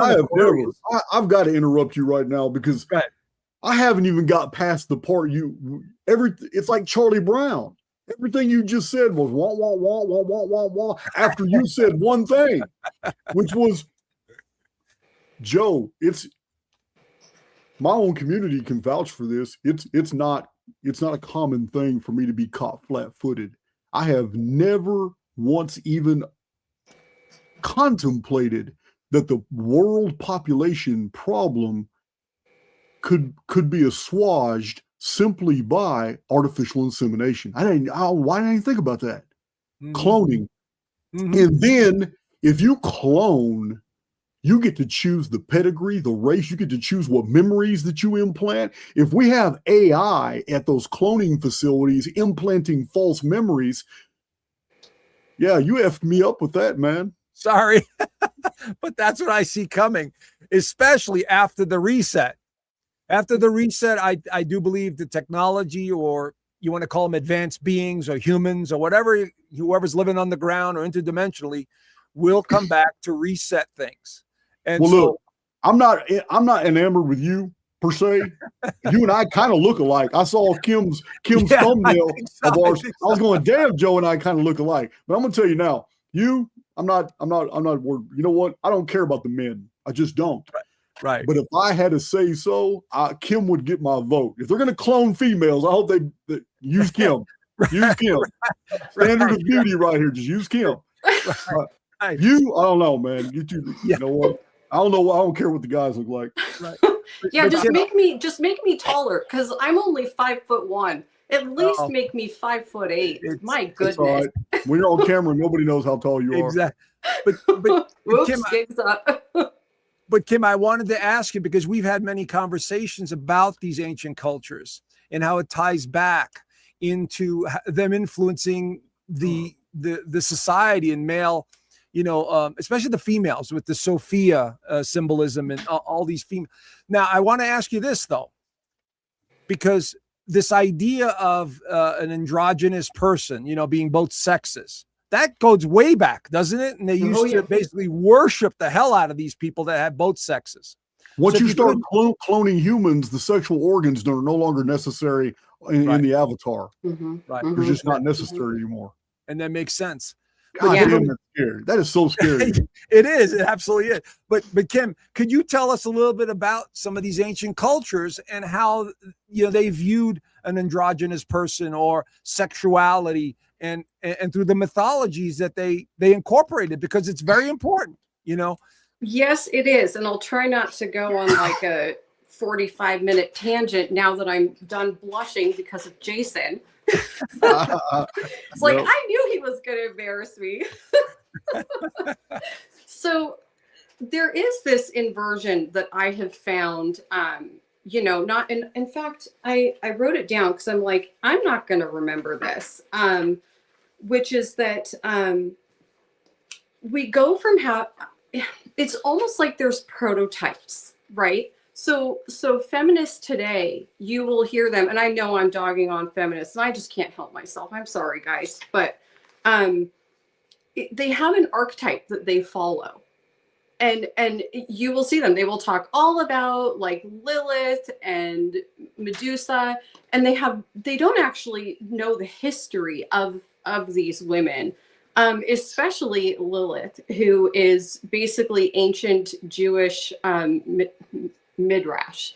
But in her earlier form, she is actually considered a mother goddess. She is of the Sophia bloodline. And I have identified that in the ancient texts being part of they're called the key lineage, which is and Jason, you may know about this. I don't know how in the weeds you've gone on this, but essentially there was the Anuna bloodline and the Key bloodline, and they formed a merger through a marriage, just like royalty has throughout history, and they created the Anunnaki. And so this lineage of women, they were mother goddesses. They were symbolized by cows and doves, and they operated the birth warrens. And there are people in the Anunnaki research field that believe that these are really good descriptions of cloning in the earth. The original humans were cloned to be a workforce. Well, and that's really interesting because that actually, in my opinion, comes after the Anunnaki were essentially conquered by the Igigis, who are not Anunnaki at all. They wrote themselves into the records as being Anunnaki. And they did that through the lineage of Marduk. They inserted an ancestry of Marduk into the Enuma Elish, where it can't be found anywhere else. And so, but I do think you're right, because we have in the Enuma Elish itself, where you have this womb goddess, this midwife, that they essentially perform ceremonies and kill old gods, and then their ghost goes into the new baby and continues living. I mean, if you read the text, it's pretty clear what's going on.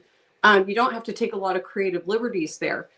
And so if we have this lineage that was all about fertility, birth goddesses, pregnant mothers, nursing infants, things like that, and then it becomes inverted. So we go from the mother goddess, who is a daughter of heaven, a daughter of On, and then that same goddess is now renamed as Lamashtu. And she is also a daughter of On, but her identity completely changes. And let me see, because I wrote it down because I don't want to misquote it. There is a incantation against Lamashtu because the women were so fearful of her, which is, great is the daughter of heaven who tortures babies. Her hand is a net, her embrace is death. She is cruel, raging, angry, and predatory. A runner, a thief, is the daughter of heaven. See, that's the clue right there. She is the daughter of heaven. She touches the bellies of women in labor. She pulls out the pregnant woman's baby. She howls like a demon dog. And she is depicted as being like a fanged donkey. And her minions, her legion, they are genderless and they have no children. And they are cruel, they have no mercy, and they have fangs that drip bitter gall. I mean, you can't get any more of an inversion than that. If this is the same woman that they took from a prototype of a mother goddess to a demoness that is so feared that the entire population would have amulets that they would wear on them, and at the doors and windows of their house, which was, I think it's called Papazu. I'm probably not pronouncing it right, but they were terrified of this archetype.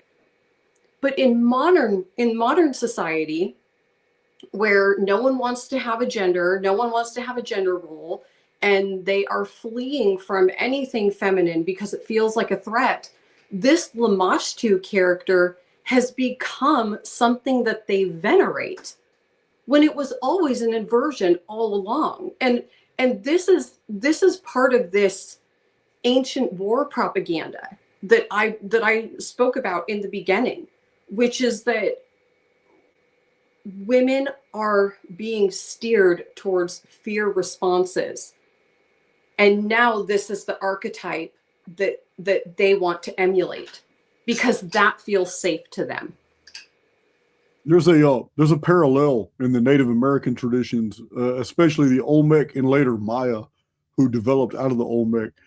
They feared an ancient goddess that was killing babies as well. Mm-hmm. And the name on the actual Mayan sigils is Lady Beast with Upturned Snout. And there it is. It's Lady Beast with Upturned Snout. Sometimes in the Mayan, she is shown with many arms. And there's weapons of she chopped up body parts and all this stuff like that. So I'm pretty sure that that's a parallel. And if it is, it would probably also have some association to Kali, ancient India. Also, and sometimes Kali is represented with 8 arms, sometimes 4 or 6. We have in ancient Egypt, we have a residual memory of this in Scorpion King. The Egyptian version being Christic. However, the original was goddess worship. And one of the pre-flood symbols for the ancient world among most societies was a spider. And a spider is an arachnid. And the Native American traditions, they're uniform across the board. One of the greatest venerated mother goddesses of all time was Spider Grandmother. And Spider Grandmother lived in a time before the sun had broken through the webs of the sky. Spider Grandmother had white webs all over the sky. This is a vapor canopy period. It was a period of goddess worship. And the mother goddesses were the ones that were charged with populating the world after something even further back had pretty much ended the race. So in our iteration of the epic of our history literally begins when something else had disappeared and the world was left empty and goddesses were charged to fill the race.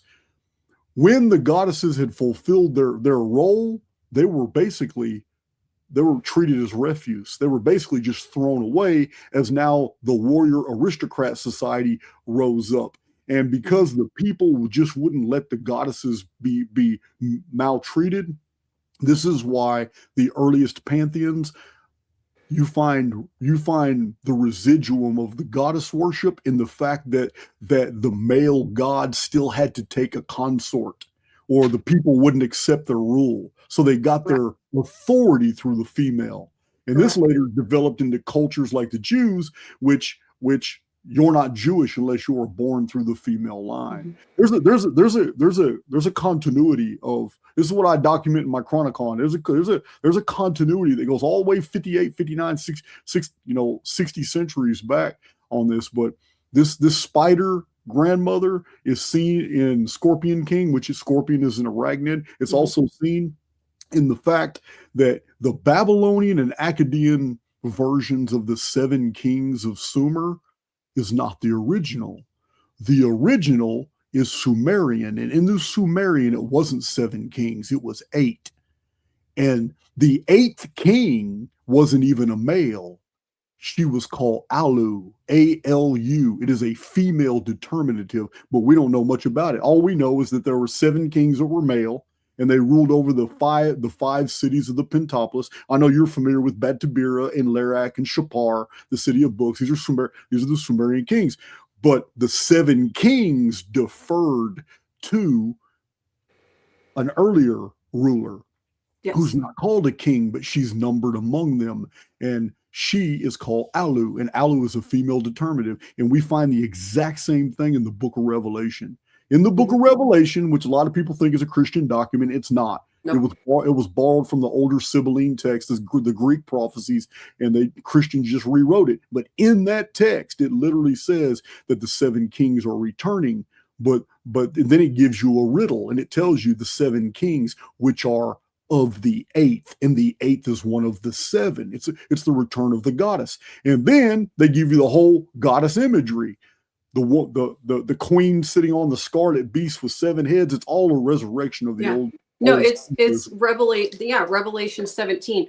And I have gone on a real deep dive on this, because if you look at even the Persian water goddess Anahita, she had 7. They weren't her sons, but they were the 7, the 7 peacock angels, and they were basically governors of the world, and life flowed through her, through the water. She was the water goddess. She was symbolized by the dove. But we also see this same woman, because you mentioned Spider Grandmother. Well, if you look into Spider Grandmother and you start seeing her epithets and how she's described as being a weaver of fate and time and destiny, and she lives underground. Her dwelling is underground. Well, that's like Ereshkigal. And Ereshkigal is the mother goddess that I just spoke of, who her identity was inverted to Lamashtu. And Ereshkigal, the Mother Earth title, is in her very name, the key. And she is of that lineage. And so she comes from the underground. And I mean, you see retellings of this over and over and over again. And I have weaved through, pardon the pun, I didn't mean that. And this all does connect directly to the Whore of Babylon and her 7-headed beast that she rides on. It's just that they've inverted it. But, to even say it is an inversion would be an extreme oversimplification. But yeah, they're all connected. All the deities that you just mentioned, it's all connected to this. Well, to me, to oversimplify the whole historical, traditional, mythological record, the world was a really awesome place to live in. Humans and animals got along just fine. Scientists at Glen Rose, Texas, they gave us an idea. I went to Glen Rose, Texas last year, and I did a video from there because the scientists that talked to me and showed me the hyperbaric chamber, they were so excited about a recent discovery they had made with the venom from rattlesnakes, because in a hyperbaric chamber, they were replicating vapor canopy conditions as best as they could based off the information they had. They used ultraviolet light. They increased the air pressure in there. They increased the nitrogen and oxygen in there. And fruit flies were growing 5 times their normal size. Cockroaches were growing huge. They put rattlesnakes in there. Come to find out, under a high pressurized environment, rattlesnake venom is neutralized. It doesn't even hurt humans. So we have these traditions from the ancient world as well. The lion shall, lay down with the lamb, and that people were basically naked because all the food available to them grew on all the plants and all that stuff. We weren't even meat eaters, and we got all our sustenance from the lush vegetation around us. And then we didn't fear any animals and insects and spiders, and yet they existed. So that way it makes sense. The high pressurized ultraviolet light changed everything. Now, to oversimplify everything, during that period, it seems like there was no dispute. The goddess was worshipped. It was a cataclysm that collapsed that vapor canopy. It ended that world of peace. That coming out of the cataclysm, now violence and hunting was necessary. The shedding of blood, all kinds of the man actually ascended and now learned warfare, learned hunting, did all these things. It was very rapidly, and basically ended the reign of the goddess. Although the goddess continued, but through a patriarchal lens, by being the consort. Zeus had to take a consort. All these male gods had to take a consort just to get the common people to agree to it, because they still held on to the power of the goddess. But anyway, that's basically the history of our world. And if we were to believe in the eschatological programming, which is what I believe it is, I don't believe in prophecy, I believe in programming. If the programming for this series of experiences that we're flowing through is going to unfold the way the template shows in the Ragnarok, in the Zoroastrian prophecies, in the Book of Revelation, if this is what we're going to return to a period that's just like that, which is going to be a resurrection of the goddess energy. So this is where we're heading in the next 20 to 25 years. I agree. And because of that, I think it's so important to discuss what that goddess energy is, which is what I laid out, the 2 different prototypes. Do we really want the Lamashtu prototype to be ruling this place, or do we want to get things back on track so that women are feminine? Because that matters. I think when like you were talking, how it became more patriarchal, and women, their survival was based off of basically the abilities of the man that she was with. That created all sorts of problems between women, and infighting between women, and they've become quite cruel towards each other, and I think that is a big factor in all of this as well. People like to put a lot of emphasis on how men and women interact with each other, but they don't place a lot of emphasis on how women act with other women. And I think that this is actually one of the big catalysts for the feminist movement, because we have to be real careful here, Joe. We got to be real careful here, man. There is a study, Kimberly. There is a study scientists have conducted with rats, with mice. Are you familiar with that study? Oh, the beautiful mice.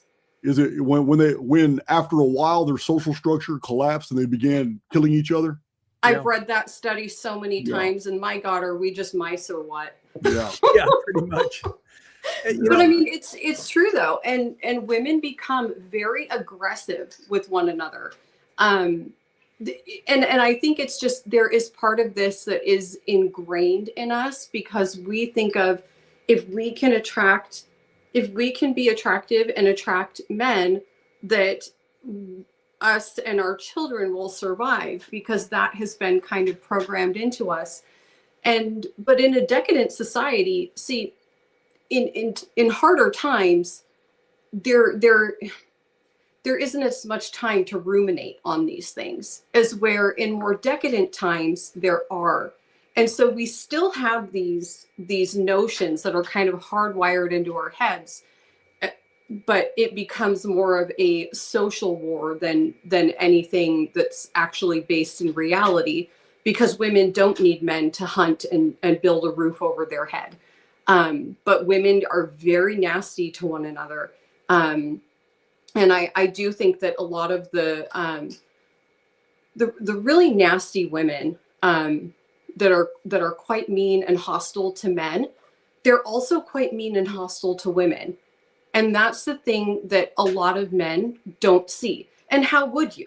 You know, it's not the perspective that you're living or coming from. You wouldn't see it. But they are quite hostile and nasty towards women as well. And they do a very good job of putting themselves in places of power. Mm-hmm. You know, you guys just reminded me of the great Joseph Campbell. I don't know if you guys remember the great professor, Joseph Campbell. Love that man, read all of his books. And one of the things he said before he died was, we're losing our mythologies. These stories were intended to keep society together. And he was so right. In 1987, he said this before he died. And we're seeing it in society today, how we don't have sort of a guidance system anymore. You know, the young kids are being brought up in single family, households. There's no male role model. It's gotten even worse in China. I remember watching a few years ago, this English reporter going to China. He lived in China for 14 years. The young girls now are being shunned from society. They're literally going out into the woods because they don't have a job. They don't have a partner. They don't fit in anymore. You know, this is just an example of what's happening to China. China's terrible. China. Yeah. They don't believe they have 1 billion people. There's too many Chinese. There's too many researchers coming out of China now telling us that whole population deal is a lie. There may be at most 400 million people in China. Right. And I would believe that, because, you know, we've been lied to about everything. But what I'm saying is look at certain cultures and how the dynamics are changing, like China, for example, and the young people are not going to reproduce. They really don't want to reproduce. These young women are actually literally shunned from society. Then you go into, let's say, the Muslim culture. They are reproducing like rabbits. You know, I mean, you talk to many Muslim families, they are just having 6 and 7 and 8 children. The same with some of these Jewish families, the Hasidic Jews, and some of these Middle Eastern countries. I saw that statistic earlier. Yeah, the Jews, Islam, and a few African cultures are the only ones actually increasing or stabilized in their reproduction rates, while everybody else is going down fast. Exactly. So we're seeing how, you know, certain populations are going to continue to grow. Now, I brought this up to Kim a few weeks back about, I'm noticing a trend, you know, with a lot of celebrities and some of the people I know that have had children, they're all female.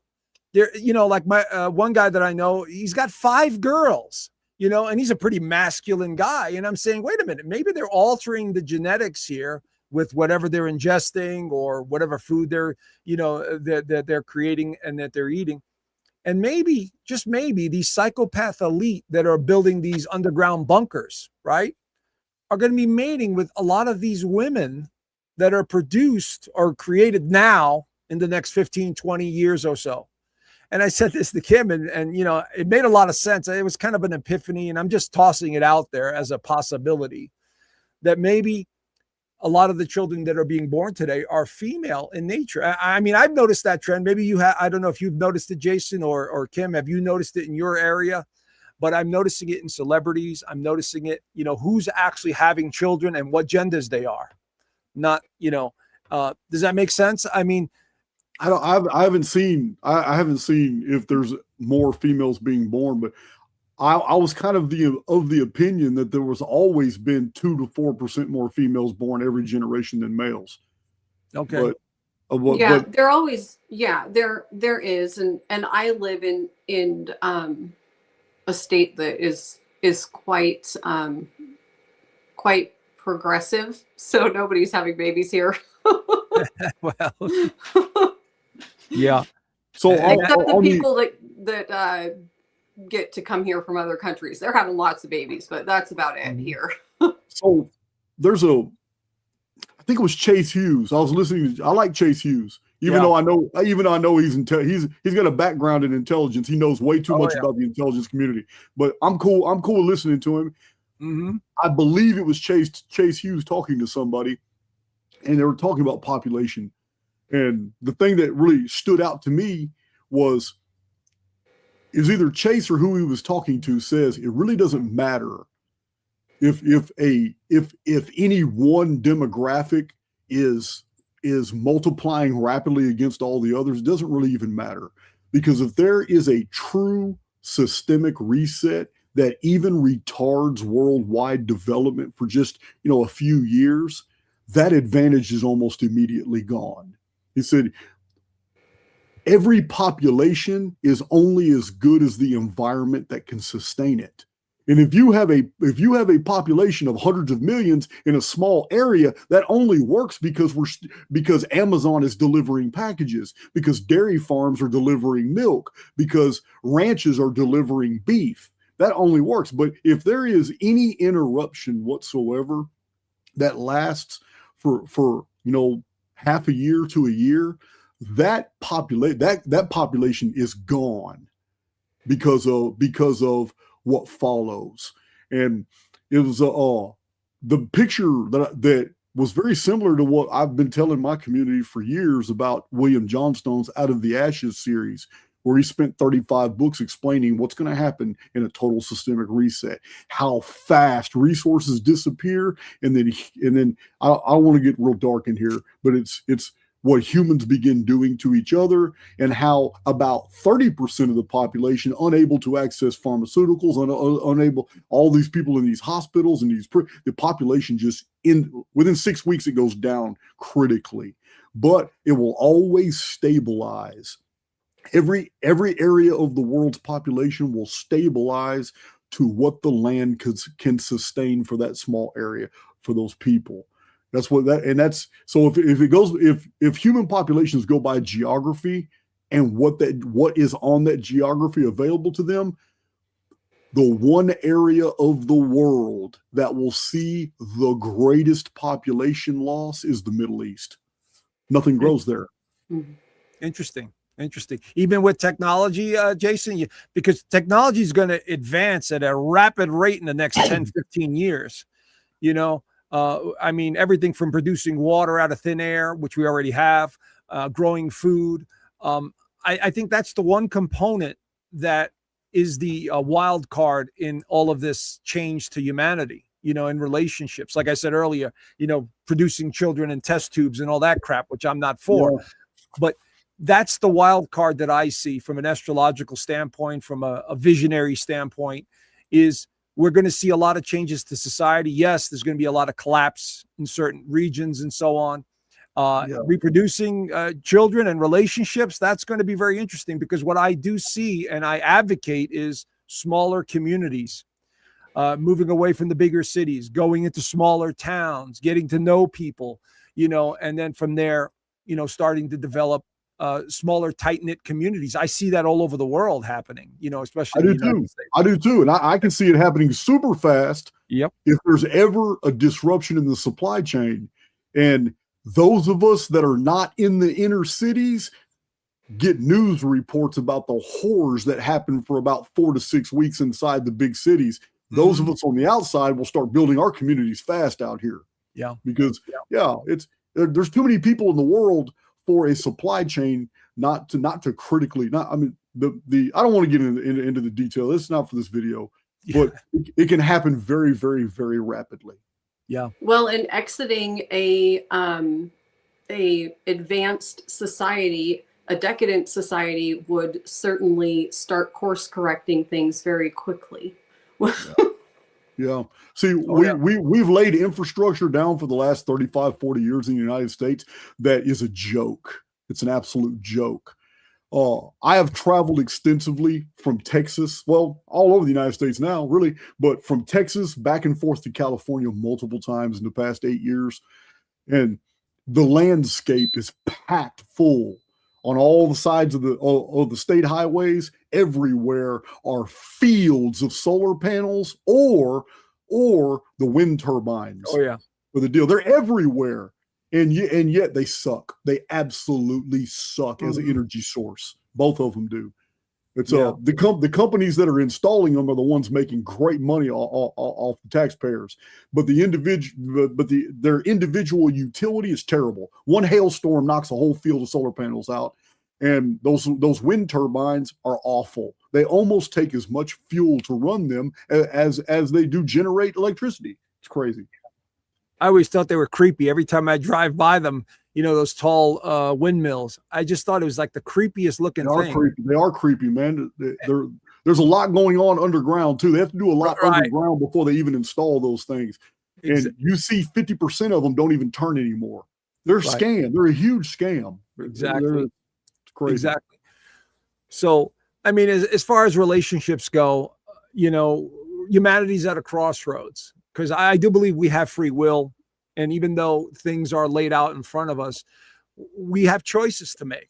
And this is what I'm advocating in my community. Anybody who wants to listen, you know, remember who you are, do things at a local level, spend money at a local level, go to the farmers markets, get to know people, you know, that you feel a connection with, you know, become friendly with others.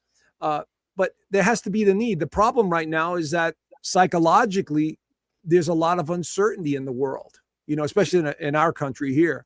There's so much uncertainty, and people want to focus on politics and stupid things. And there's people embracing their religions as a security blanket. Oh, Jesus is coming back to save me, you know, that kind of mindset. So the uncertainty is amazing. And especially in the next couple of months, where I've told this to Kim, you know, we have an amazing month coming in next month and the rest of the year where dramatic change is going to occur based on the astrology. Oh yeah. Really? Oh yeah. Jason. Okay. How's that going to affect us Geminis?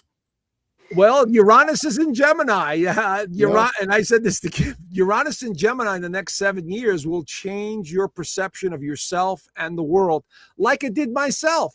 I'm a Taurus. And over the past 7 years, what did I do? I left my place in Sedona. I bought an RV. I bought land. I started a community. And I changed my perception of the world, you know. And so for the next 7 years, Geminis, because they're about communication and ideas, are going to become more revolutionary. In other words, you're going to be getting premonitions and epiphanies about the future, about yourself. You're going to change how you do things. Many may move. Many may, you know, own more land. There's going to be a dramatic change, especially in the 2030s, where you're going to feel like you need to be in a certain place. But it is, you know, Uranus and Gemini are the mind. It's the higher consciousness of the mind. So many of you are going to find yourself maybe speaking more about things, maybe creating more platforms about what you do, talking about humanity's issues, because Uranus and Aquarius, which is one and the same, is all about the collective, about, you know, the collective of humanity. And again, because we got Pluto in Aquarius and we have Uranus in Gemini, again, these two signs are not about like personal romantic relationships. I'm sorry to have to say that. It's about communicating with people that we connect with, we feel good about, that we want to be around, that we want to share ideas with, innovation, technology, all of that stuff. So the relationships from this point forward, I would say in the next 5 to 10 years, are going to be connecting with souls that are very much on the same wavelength. You know, and this is probably why one of the reasons why we connect here is, you know, we see things very similar. Maybe we tweak a few things, we understand a few things, and we're slowly pushing away from things and people that don't belong in our lives anymore. There's a stripping away that's taking place here, guys. I mean, I can't have conversation. What's that? I believe it. 100% I believe it. And I want to reinforce something that I've always said among my community, is that as dark as some of the presentations go and the information that is conveyed, I'm always only talking about the collective, because I am a believer that we're not here to change the world. It is a fixed construct. We're here to change our world. And that includes as many people as that want to participate. We can, this is such a beautiful, magical medium that no matter who put the negative routines and protocols and whatever this experience is, this predator versus prey ecosphere, whoever designed all this, it still has the architecture of genius inlaid in it to where an individual soul can build their own insular world and be immune from everything the construct suffers. Mm-hmm. We've seen evidence of this over and over and over. And when souls are working together, they can build fantastic worlds that are totally immune. I mean, even in World War II was terrible. But it's so terrible in our minds because we were given the information from first and secondhand sources of what was experienced. But what a lot of people don't realize is there's whole communities and cities all throughout Europe in World War II that never saw a day of fighting. They weren't participants. They weren't in it. No mobile, no armored columns passed through their villages and towns. And every period of human history is the exact same way. No matter what's going on in the world, there are always communities that not only survive untouched, but they thrive. And it's these communities that are literally the foundation for the world that follows. Every time. I agree. I totally agree. So, but, well, go ahead. Oh, and I do agree with your assessment on Geminis. I actually started my Substack because of Astrologer Joe, because he was like, you've got to get your work out there. You've got to get your work out there. I'm like, well, how about I just give it to someone like Jason and he can sift through it. And he was like, no, you got to get out there. You got to get public. And I'm like, okay, well, I'll just do a Substack, but I'm never going to go on YouTube. I'm never going to do anything. And here I am. Okay. In the month of Gemini, as a Gemini on YouTube, on a very large channel on YouTube. So, if you ever start your own channel, you go to talking about this stuff. I'm pretty sure that a lot of people will join it. Because does that sound familiar, Kim? Yeah, maybe. I mean, all it would take is for you to put 3 or 4 videos out concerning, different aspects of your research, and you would go on Joe's channel, and then you would come on my channel, and the next thing you know, you got your own community and other channels. Well, I have a long list of people that would have you on their channel. I have a long list of people that love to podcast, and they're always looking for guests. I do have a very interesting, because you have, like, to just get off topic for just a moment. You have talked about Jesus being basically a literary invention. And I showed that to be true with the oldest texts that we have available to us. So we could ramble about that for hours. Man, Kim, I backed off. If you haven't noticed in the past, 10 months, I haven't done any of those videos. I mean, it's so offensive to the community, but I can literally go through the entire gospel in the Egyptian Book of the Dead, and then just the following papyri. Almost all these quotes, things Jesus said, and people get offended by that. They really want to. I believe that the words of Jesus are absolutely divine and spiritual, and that's the point.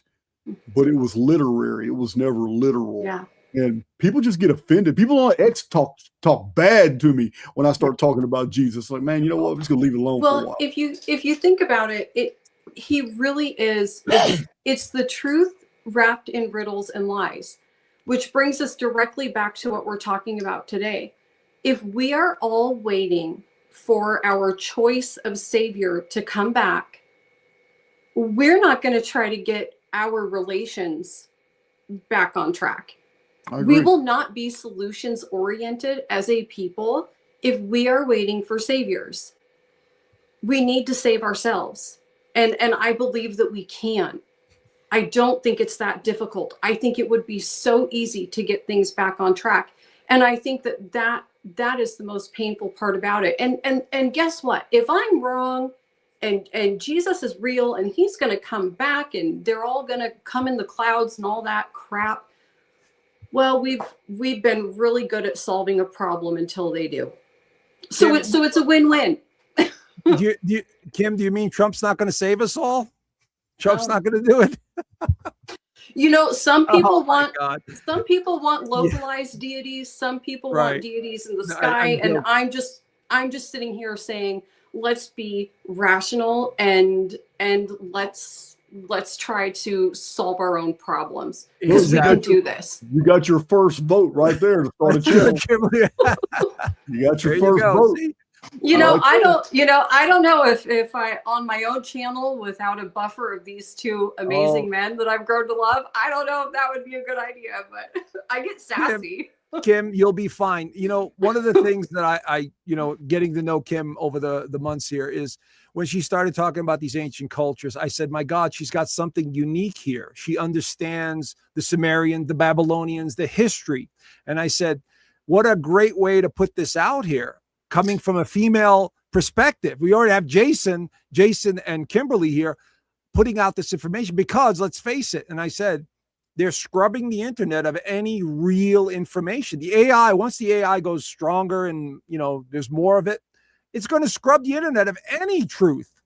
Yeah, the end game is to have AI be your search engine. Right. So there's no way to verify if it's telling you the truth or not, unless you have an old library. Exactly. Without that, you're not going to be able to verify. AI is already slipping in misinformation. Right. But I think that it already has. You look back at the old Babylonian texts, that they were all basically rewritten by Marduk's sage. His name was Nabu, I think. He was like the head sage that was rewriting all of these texts and inserting themselves into a history that they didn't belong to. And because of that manufactured ancient history, they ill-gained legitimacy. And so you perfectly described the Enema Elish, because that's what I'm talking about. The original Enema Elish wasn't about Marduk. Marduk was the patron god of Babylon, and when they rewrote the older Sumerian Enuma Elish, they included Marduk in there as the defeater of Tiamat, the goddess, and all that, and he's not even in the original. They just did that in Babylon because that was their god. Correct. And so if you know that, and if you know based on the text that he assumed the identities of 50 gods or more, and that his sages did as well. Well, I went through the pantheon and I started weeding out, okay, so like, for example, a god named Nanazu.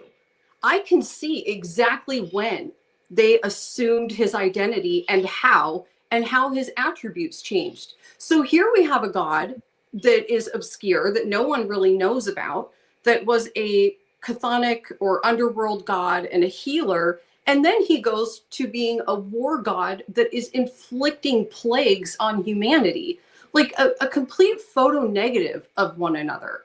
But he borrowed the plagues from Eru. Yeah, but people trusted this identity of Nanazu, but it was erroneous because it was no longer Nanazu. And we can do this throughout all the texts. Yep.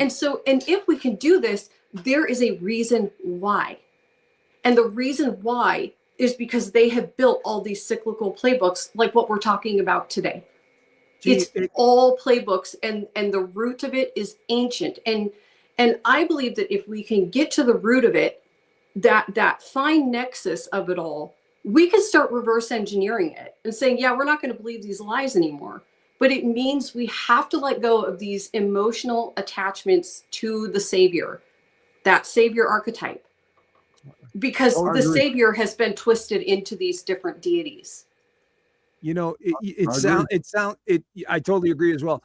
It sounds like, you're talking like this, and all I could think about is the Khazars, the Khazarians, taking on the identity of the travelers and the people that went through their towns and, would take over their identities and become the merchants. I think, Jason, you talked about this as well. I mean, these are the same people, like you were saying. Yeah. It dates back to the Agigi. Yes, it does. It seems to be the same individuals. I do think it is. And I think that they just keep changing their identity. Right. And so if we can say that this is the same tribe of people and that they are assuming identities, and if we can show in the text where they have done this in the past, we need to assume that they're still doing it. And the evidence that they are doing it is ample.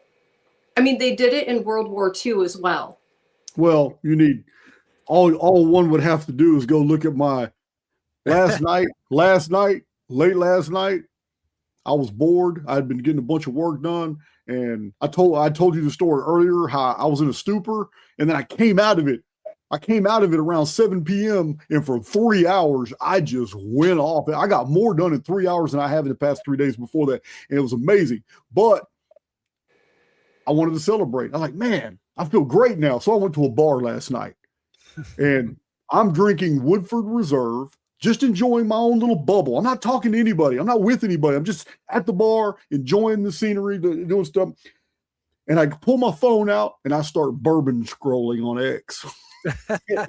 And I unleashed so many posts, and all I talked about was the name Steelers. That's all I did.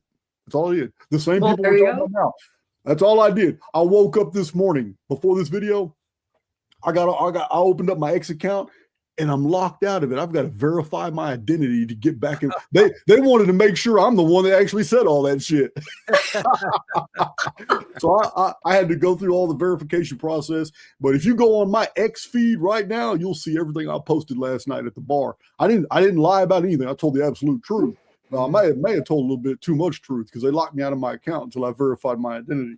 So what you're saying is I shouldn't actually get a life and leave my house and go out and drink and then post on social media because don't bourbon scroll. Listen, I don't have any filters. And I bourbon scroll. I don't either. Yeah, you know what? If it's on my heart and mind, it's coming out on that phone. Yeah. Nice. Same. And I don't need booze to do it. All right. Well, booze is just the fun part, but I don't need the booze to do it. No, I'm very tame. I keep it down on YouTube. I do talk about the Jewish control structure. Mm-hmm. I talk about it openly because they don't fear it anymore. They don't care about us talking about it. They have literally done exactly what they told us they were going to do in the protocols of the learned elders of Zion. They mapped out the future. They told us this is the design. Then they in the New York Times, they put it out that this is a false document. It's not real, but 60 years later, it was a prophecy. It came to pass exactly the way they said. They are genius at what they do. I'm always giving them credit on social media. I say, you guys took over the world. I said, you did everything that you promised to do. Yeah. And I'm going to keep talking about it because you evidently it's okay. And I haven't been quiet about it, but I do tone it down on YouTube. But on X, I give you guys the business. And in Underground, I really give you the business. Well, they operate on contract law, basically. Yeah, people absolutely. think it's predictive programming. It's like, no, it's not predictive programming. It is the core tenets of contract law. If you don't say, I will not do this, I refuse, it's tacit agreements. And society tacit agrees with this agenda. Yep. And so, they feel like they are morally in the clear. And that is how they conduct themselves. And what's the worst that's going to happen? They're going to get caught and they're going to change their identity anyways. Well, I in the past 6 months, I've been laughing it off too about people being worried about these people. I'm not worried about them because the entire history of the world shows that they have always overreached. They always assumed they were at that point where they were going to enslave the entire world, and then they got kicked out of the 108th country. Right. And they got kicked out of their 109th country. Yeah, I'm not even worried about them. It's just this is like part of the programming of our reality. But it's so interesting that this conversation just looped back to a fundament of what we're talking about. Because I didn't want to mention it. I didn't even know we're going to talk about these people. But now that we have, I would be derelict if I didn't say what I know. Because this huge gulf between males and females was by design. Mm-hmm. It is a societal programming that goes back years where they have bragged about different little schemes and programs that they want. Now, I talked about it. I'm not going to talk about it here, but those of you, Kim, I know you saw it. In the underground, I have a video. It's not on YouTube. It's just a video that's uploaded into the underground. I go deep off in the OnlyFans, the Black Only, the Queen of Spades culture, all these different programs were invented by them, funded and marketed by them. Yep. All the porn industry is owned and marketed by them. Sure. It's digital Les Miserables. Yeah, so I just wanted to make that point. We go into detail in that video on the underground, but here, suffice it to be known that this great rift between men and women was by design. And it's long-term programming. It is to hurt, it is to injure culture, and it's worked. It's worked 100%. Yes, it has. But I think we still have, a lot of farmers out there and a lot of conservative folks, in this country that see through it, and they're doing their best to get by. And so I think one of the best things we could do is get off the financial system that enslaves us, through debt. That was one of the conclusions I came to years ago, no more debt, because how are they also controlling society? Through the monetary system. Let's face it. So the further you could get away from that monetary system and their banking and whatever else they put out there, the better we all are. So I think that's going to help relationships, because now people are coming together for different reasons, not just survival, but same mindset. I'm of the mind that they're already going to do that for you. And what I mean is the three of us on screen are just three souls. The problem is more prolific. We're unable to deal with it. It is systemic.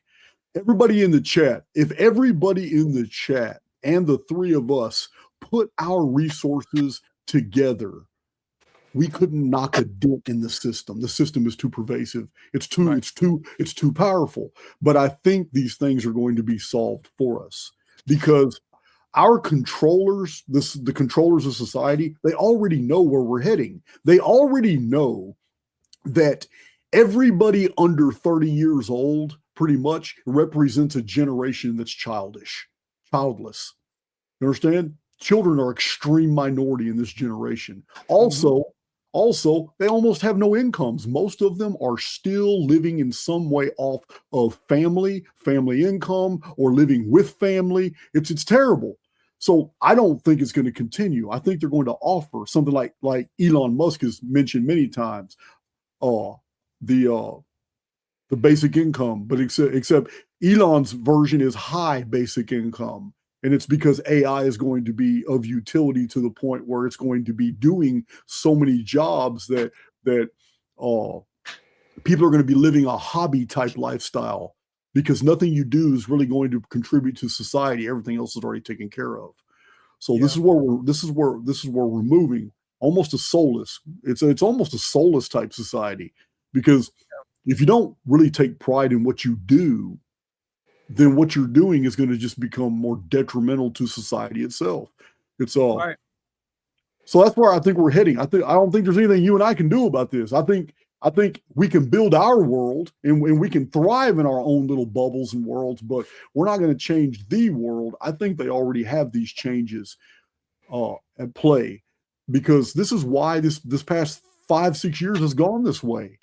Show the people how bad it can get, how expensive life can be.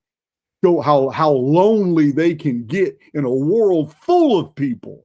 Let's show them all these things, so when we bring a new substrate to society to change all these things, they're going to jump on board. Yeah. Well, I think to me, the biggest concern is nature. How, nature is changing, and we're losing our connection to the natural world. That to me is like heartbreaking, because all throughout civilization, we've lived in tune with the animals and the land and all this other stuff. And now we're going to go further and further away. Like these young kids, I don't even know if they, understand nature, understand how important it is, our connection to it. I agree. Oh yeah. And so that's my concern, that we're going to lose that part of our humanity, and we're going to embrace technology to the point where it becomes like an addiction. Like Kim said to me a while back, the new God is going to be the AI God, that they're going to be worshiping. See, So I think it always has been, but but that's a whole separate matter. But if I think that the trajectory is there in that men and women are no longer wanting relationship with each other, and that's my generation and younger. I don't seem to be impacted by this. I don't know why. Maybe I come across as nice. Jokes on them. No, I'm joking. But maybe I come across as nice, but I hear about the, men and women, they are not finding each other. You cannot find anyone out there. And everybody's going into this state of loneliness, and it impacts people differently. So for women, their emotions are on their sleeve. They're talking about it. I'm lonely. Where are all the men? And men are like, I don't need these women. They're just a disaster. And so it's manifesting through the different, the woman's biological brain versus the man's, but the message is the same. Now take that trajectory, and what happens with these kids that, they're 5, 6 years old, and they're no longer connecting with their parents or their siblings or their friends because they're sitting on Minecraft all day, or they're sucked into TikTok or whatever. And that's not to say that, like I have a son that is 8, and he plays Minecraft sometimes, but I also take him roller skating for 6 hours a week.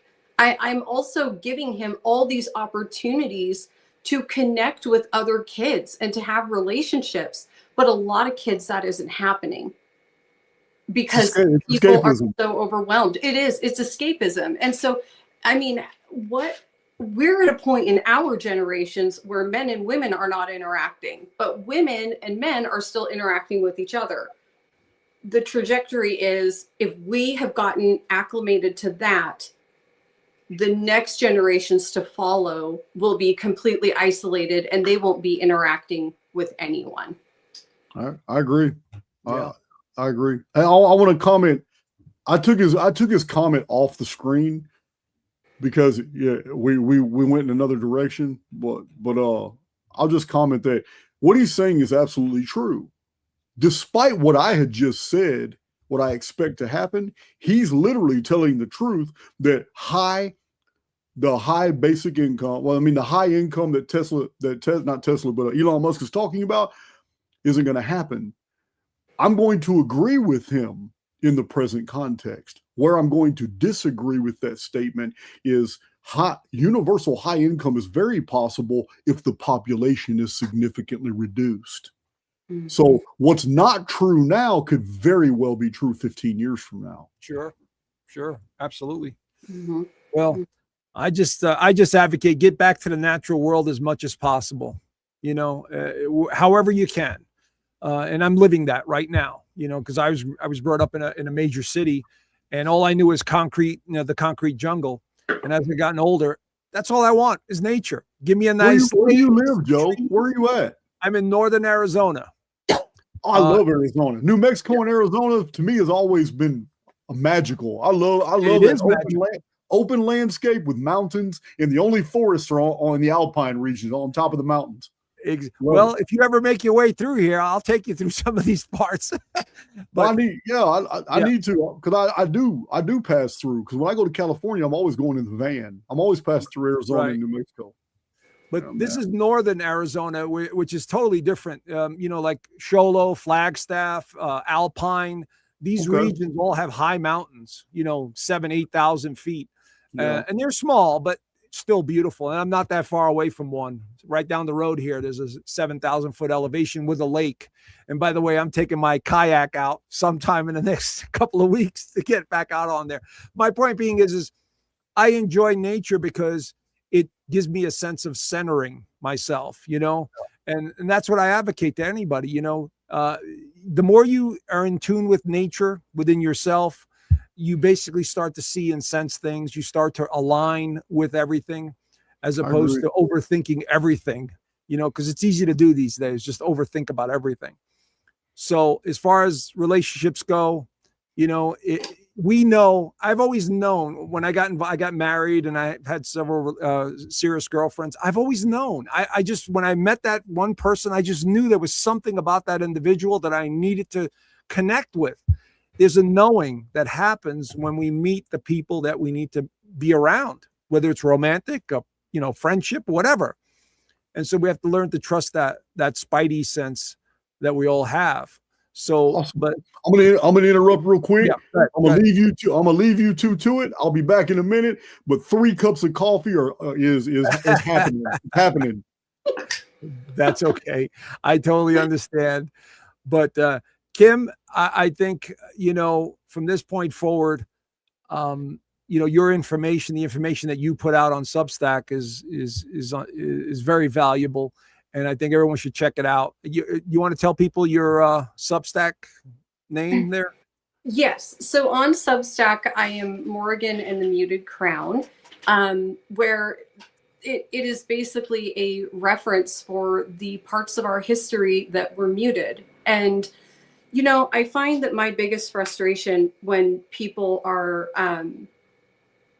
researching ancient history is they're either coming from a place of emotional needs and they're trying to create something to help them, or they want to turn it into a sci-fi.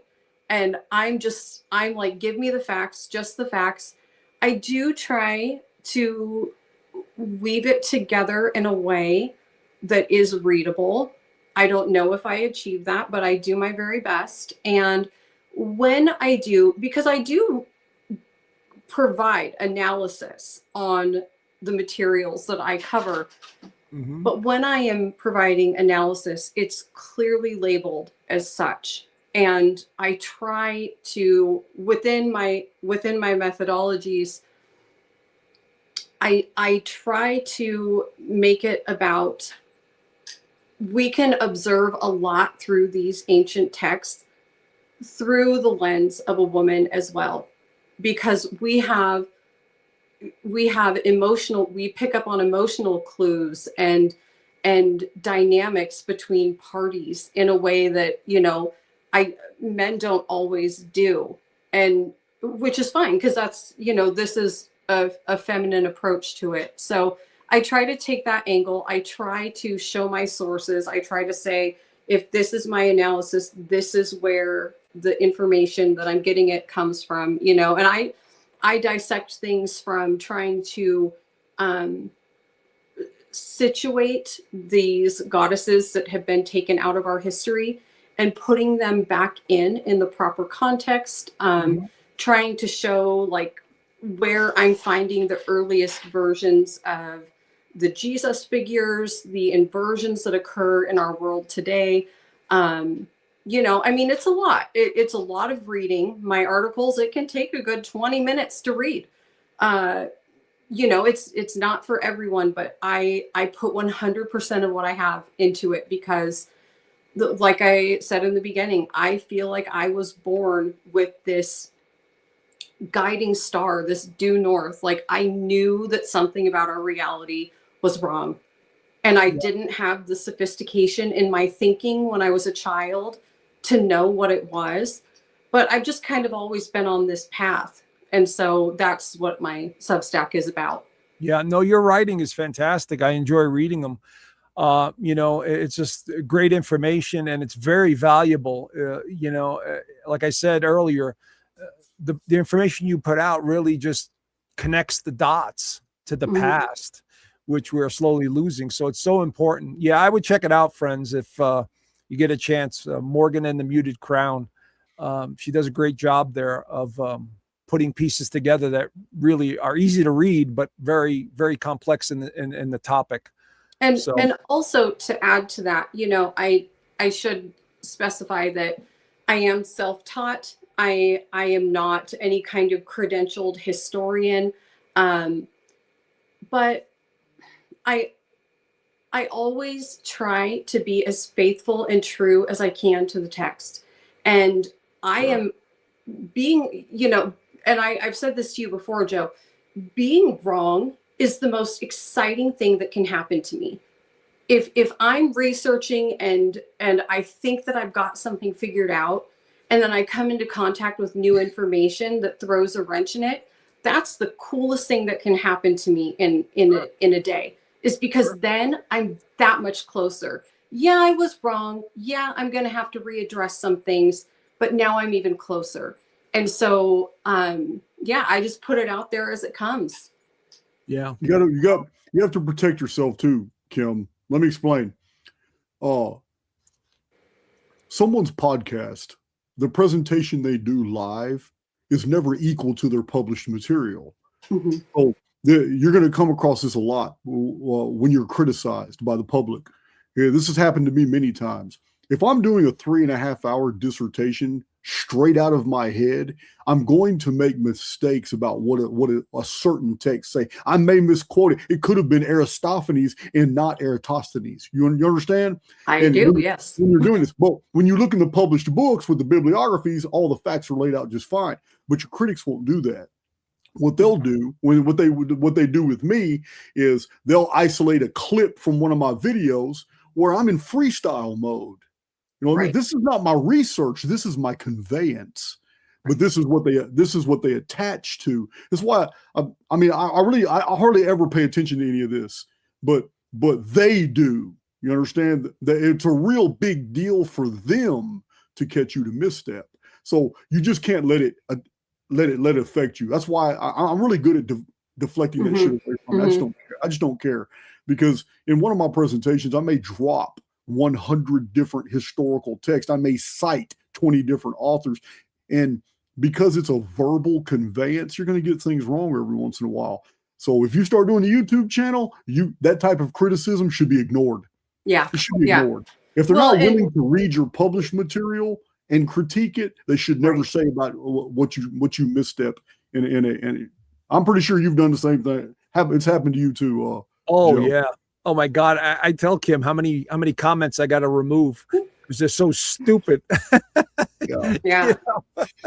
Well, it's easy to sit back and criticize, but it's like, Right. I would challenge any of the critiquers to start trying to say all of these ancient names that you don't even know if you're pronouncing them right. And to start rattling off all these different names and to try to get it all straight, you know, and especially because a lot of these gods and goddesses, they're actually titles. And so, you know, it is clear as mud most of the time, which can be quite the burden when trying to present the information, you know, and that's, I'd like to see them try. Yeah. Go ahead, guys. Yeah, man. So this has been an awesome conversation. I'm 2 hours and 40 minutes. This is almost like an archaics presentation. Yeah. Not a podcast. I normally go I 3 kind of hours. forgot that we were even on YouTube. I was just talking to two guys that I just think are the best. And so, yeah, I forgot that there was even an audience, which is probably a good thing. Oh, there's gonna be so many people blowing up my email, asking for your email after this. I promise you. Yeah, there is. No, this is great. So in the underground, I do have a darker presentation over this phenomena. It's not for everybody. And I'm going to wait a couple days because a lot more people are going to watch this. And then I'm going to release a 1 hour long video. I've already got it put together. I almost used part of it for the intro here, but these are the clips that I have harvested over the past week on this very topic that covers everything that we just discussed in this video from all different perspectives. I've got clips from all over the world, from therapists, sociologists, people just pouring their heart out, from government statisticians that are telling us the actual numbers of the decline. Yeah, everything we've talked about, you're going to see in an hour presentation, but it's not from me. This is from the actual data that's in the field. I've already put the video together. So Interesting. I'm just going to wait a couple days to upload it to YouTube because there's going to be. I like doing the Friday podcast, Joe, because a lot of people are in the live chat But man, all Saturday and all Sunday, this video is gonna get a bunch of traction. So Great. around Sunday or Monday, I'll release the other video, and you guys can see for yourself what all these experts and all these people are saying about this topic. Awesome. No, I appreciate it. No, this is great. No, I figured the three of us would come across with some interesting information and you know, make a difference. And those of us, those folks that are listening, you know, especially from an astrological standpoint, you know, because I view a lot of things through the astrology, but also common sense. And, you know, the cycles don't lie. I mean, whether you use numerology or use astrology or use the ancient texts, it doesn't really matter.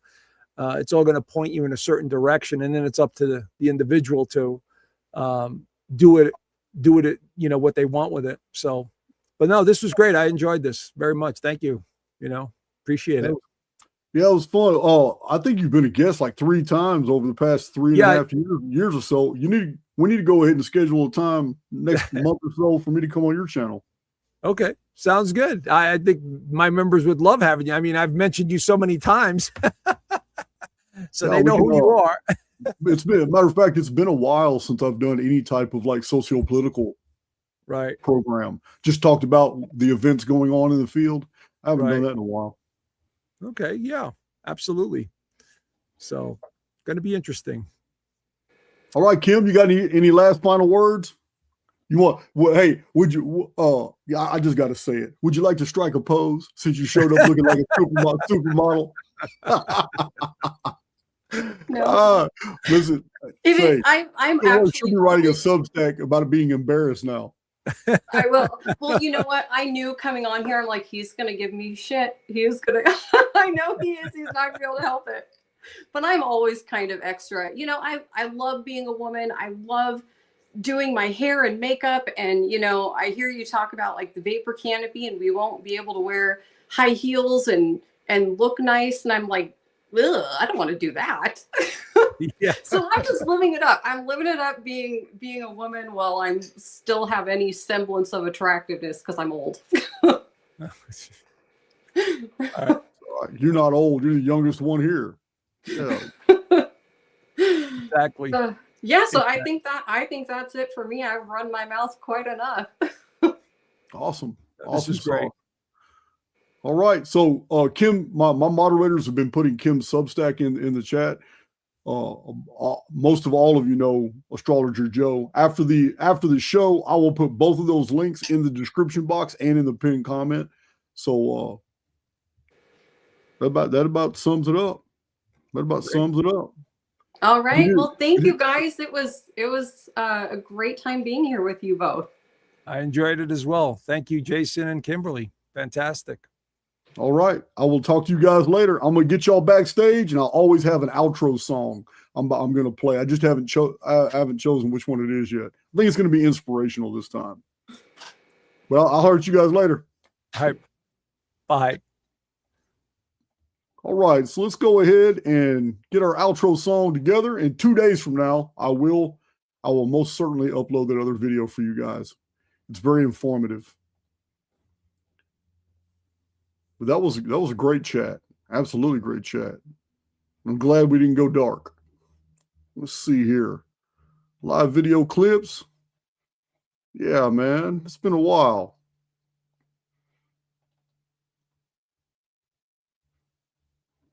I'll tell you, I don't want to play anything really weird.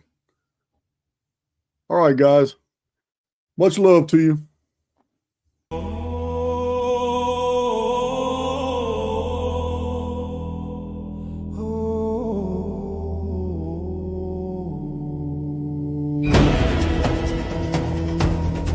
Oversoul awakened, in the shadows we rise, simulacrum shatters, echoes of the wise.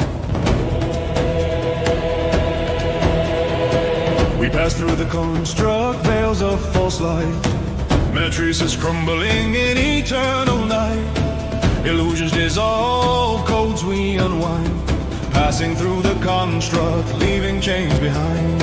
Slayers of deceit, swords of pure sight, cut through the lies in the dead of night. Elites in their shadows, AI's cruel game, slayers of of deceit, we call out your name. Guardians of truth, we stand unbowed. Phoenix rise and thunder loud. Guardians of truth, the veil we tear. In the simulacrum we declare.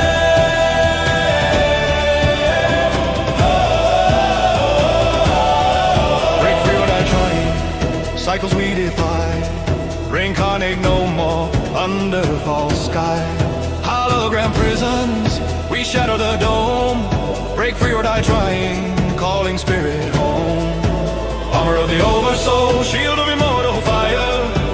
Deity dismembered, now we conspire. Against the demiurge, our essence gleams. Armor of the oversoul, redeeming dreams. Guardians of the truth, we stand unbowed. Phoenix rises in thunder loud. Guardians of the truth, the veil we tear. In the simulacrum we declare.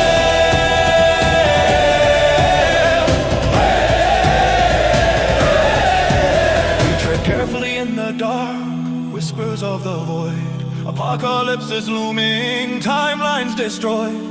Unknown realms beckon, with caution we strive. We tread carefully in the dark, where secrets hide. Passing through legacy, cutting in the flame.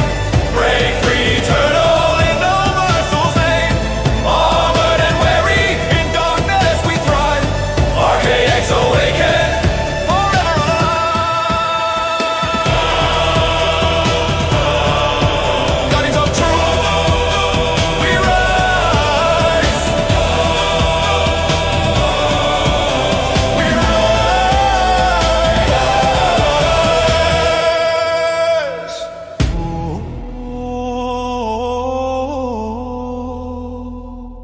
We rise.